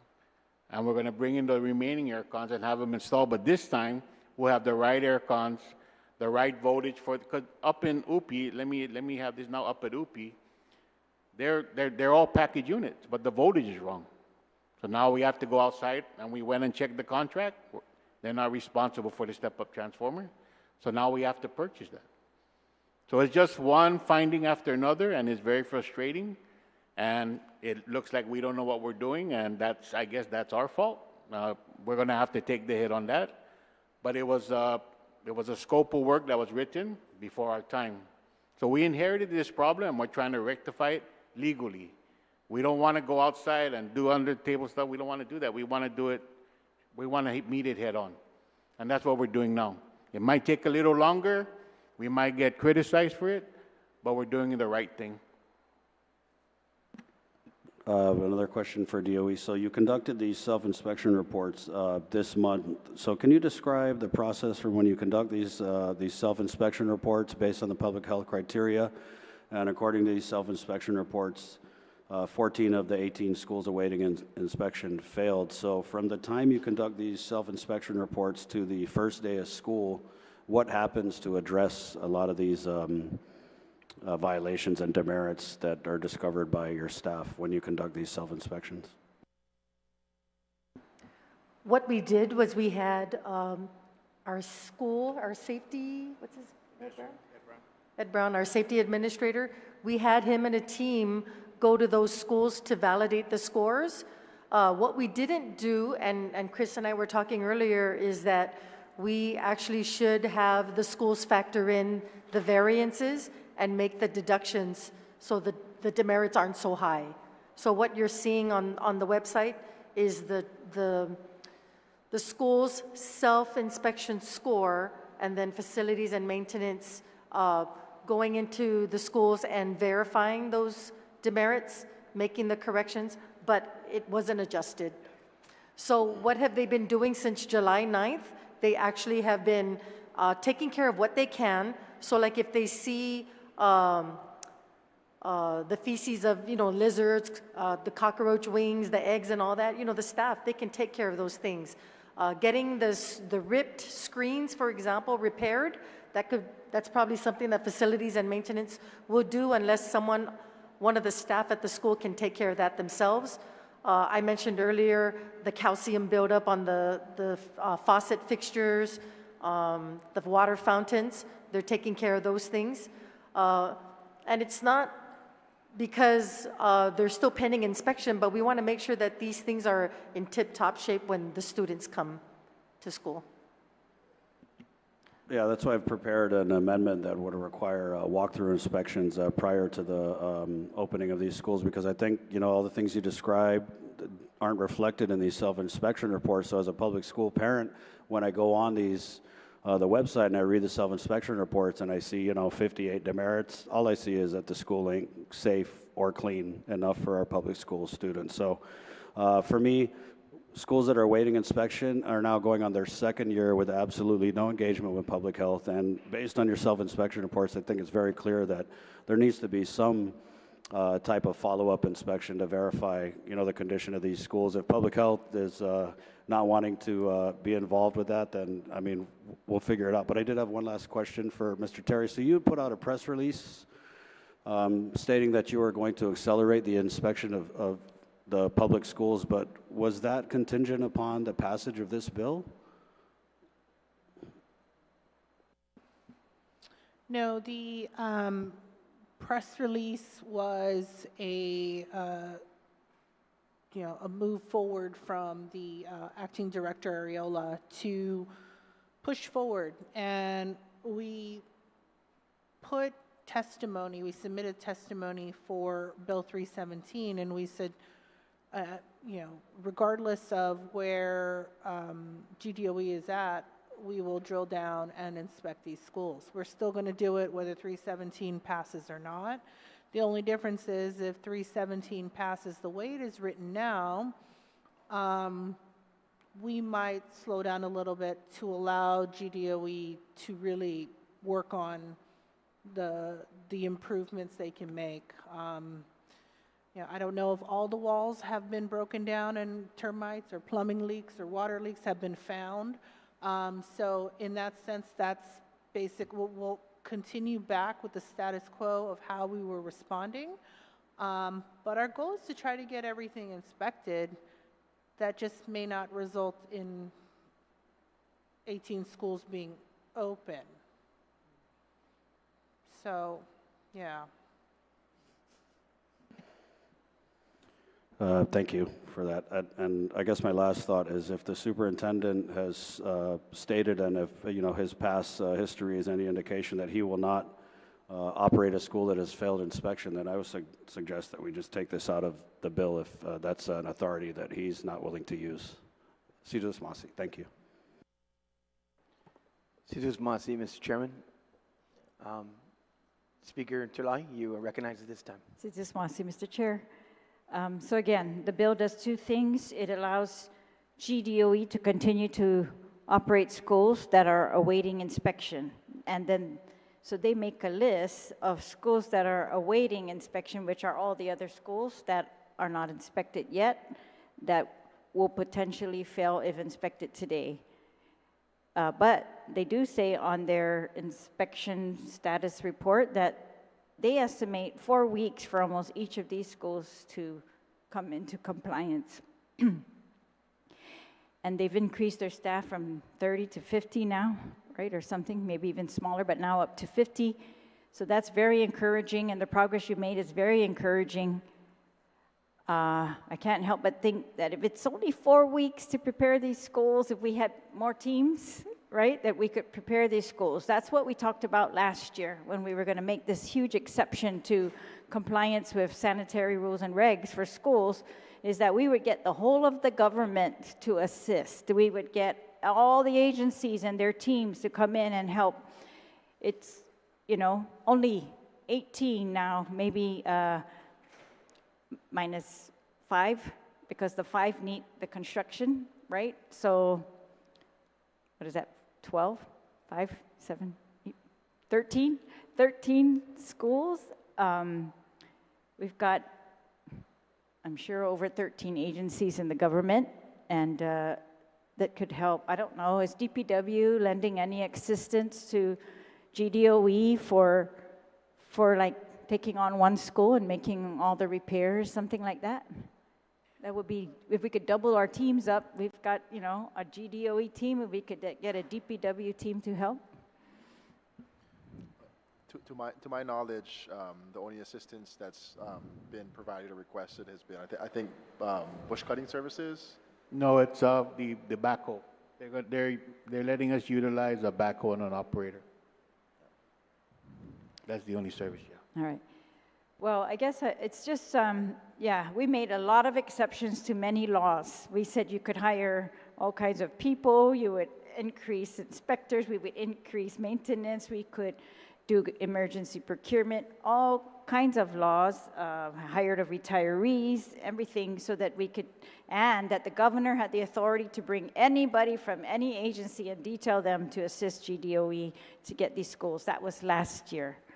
So I can't understand why in a whole year all of that government of Guam resources could not be brought to assist GDOE when you're so close now, right, compared to before. And then I feel like if all we had left were the construction projects, then I feel good about that. We've done everything we possibly could, and pending the construction projects or, you know, the big contracts. But unfortunately, we haven't. We still need to get to these schools and do some teamwork, right? So I guess I'm still, you know, the bill, it allows GDOE to operate schools that are awaiting inspection. That means they can operate every single school here, regardless of what the demerits are, regardless of what the problems are, they can operate those schools. We're not making any, you know, delineation of what is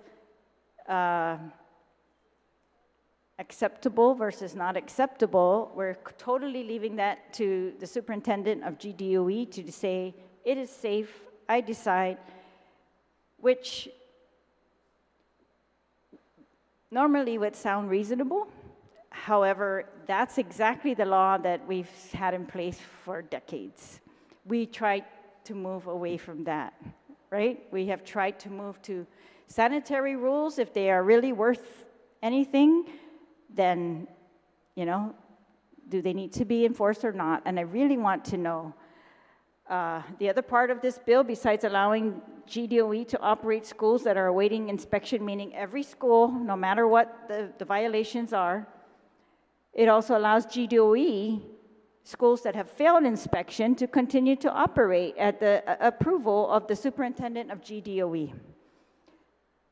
I don't understand that at all. I don't understand why we would even accept that for our kids. And again, that's regardless of the violation. Maybe that makes sense to some people if it was 40 incidences of, you know, broken countertops versus 40 instances of rat infestations in your school, or rat infestations, bathroom structural problems, leaking roofs, you know, those things. It's why we came here in the first place. I don't know if you remember this. Some of you are new, but some of you are not. That we came to this from complaints from the public of rat infestations in schools. I mean, you've got to remember that. That's how we got here. And we are making so much progress, and so much work and so much effort has been put into it. And And I don't want to see that let up. I can very much understand giving some leeway for the construction projects, the contracted projects to take place. But I can't see making leeway for every other violation that should be fixed before the students are in those schools.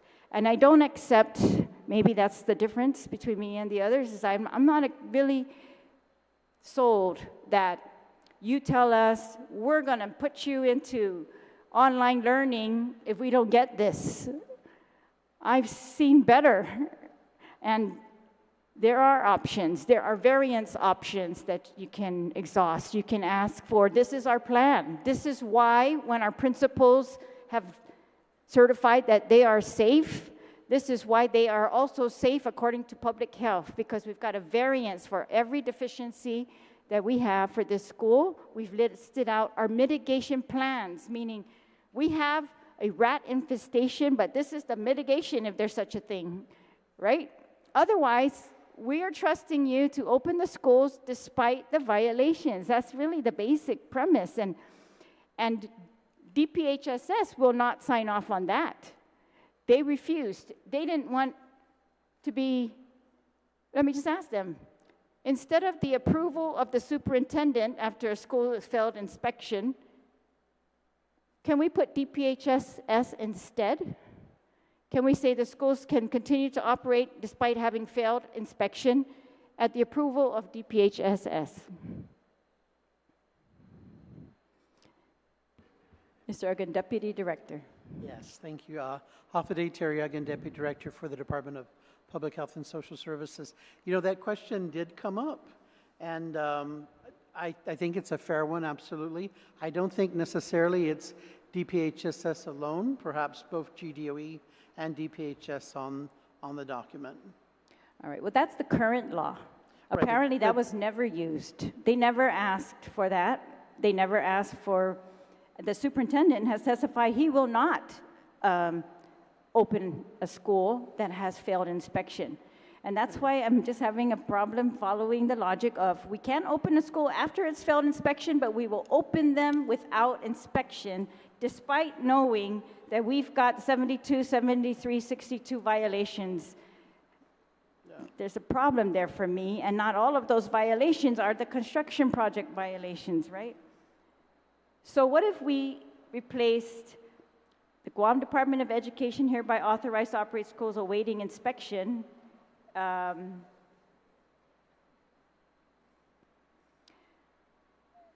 don't know, that's a blanket approval because they're all, according to them, awaiting inspection, right? And then it says, GDOE, Mr. Superintendent, I think you said earlier that you don't agree with including DPHSS in this process because it would not solve anything. DPHSS has asked to include an amendment that would say they can operate schools awaiting inspection only after such schools provided written requests for inspection to public health. Would you support that? Does that help us? I believe we could support that, yes. All right, so public health.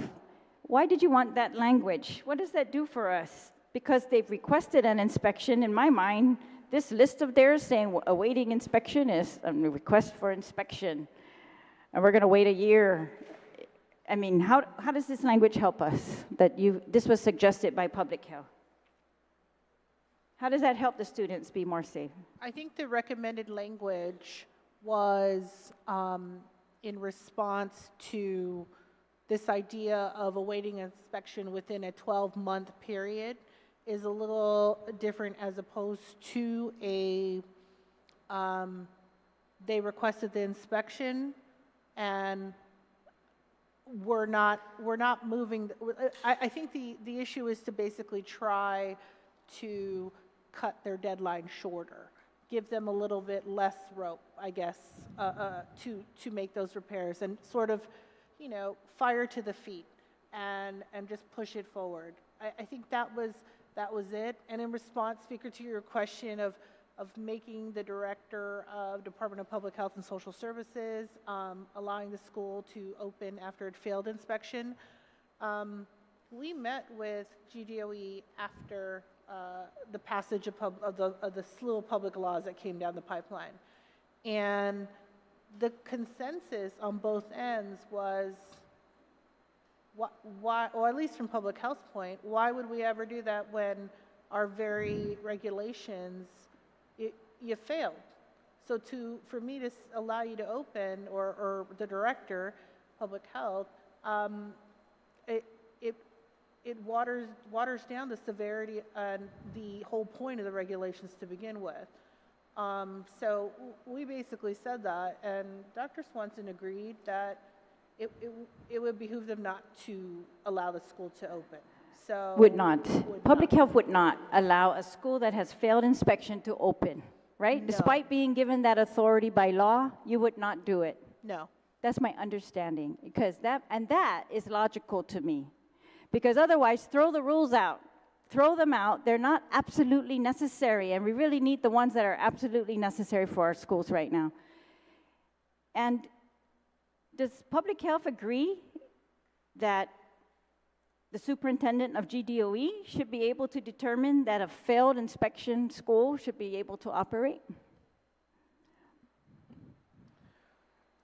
You know, Speaker, we can close the school, much like we can advise a restaurant that we're going to close you. And at the end of the day, they do have, obviously there are consequences to that if they choose to just remain open regardless.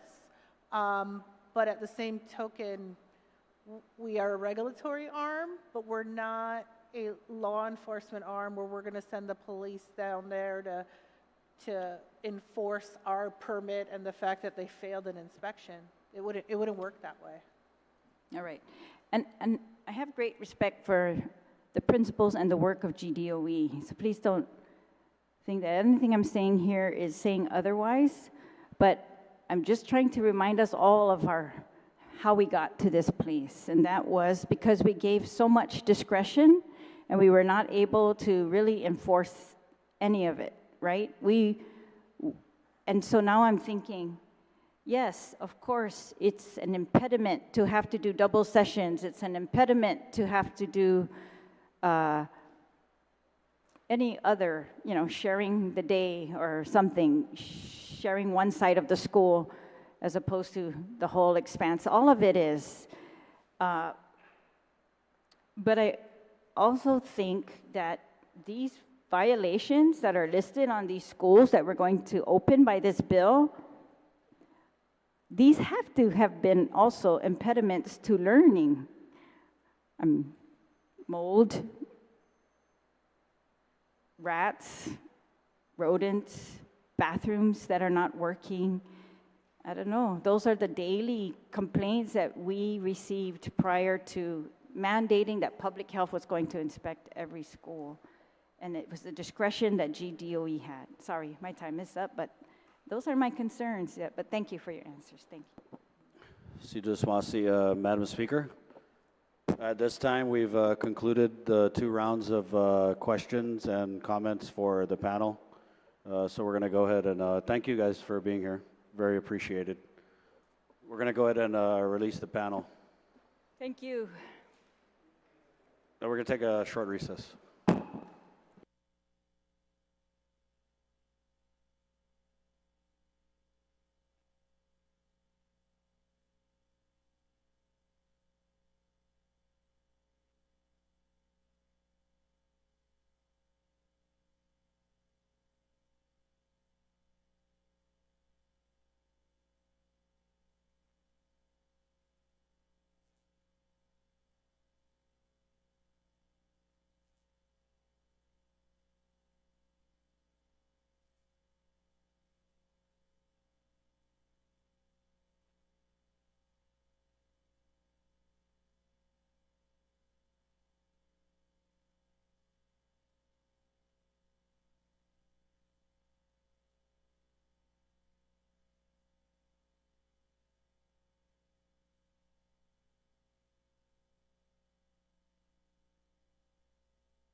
we're back. Again, thank you, colleagues. We're going to recess till 2 p.m. tomorrow, and at that time, we'll do our third round with amendments. So please have your floor amendments in the drive by 2 o'clock. There's only 2, so if you have any more floor amendments, please put them in the drive by 2 p.m. tomorrow. So we'll see you at 2 p.m. tomorrow. Si Dios masi.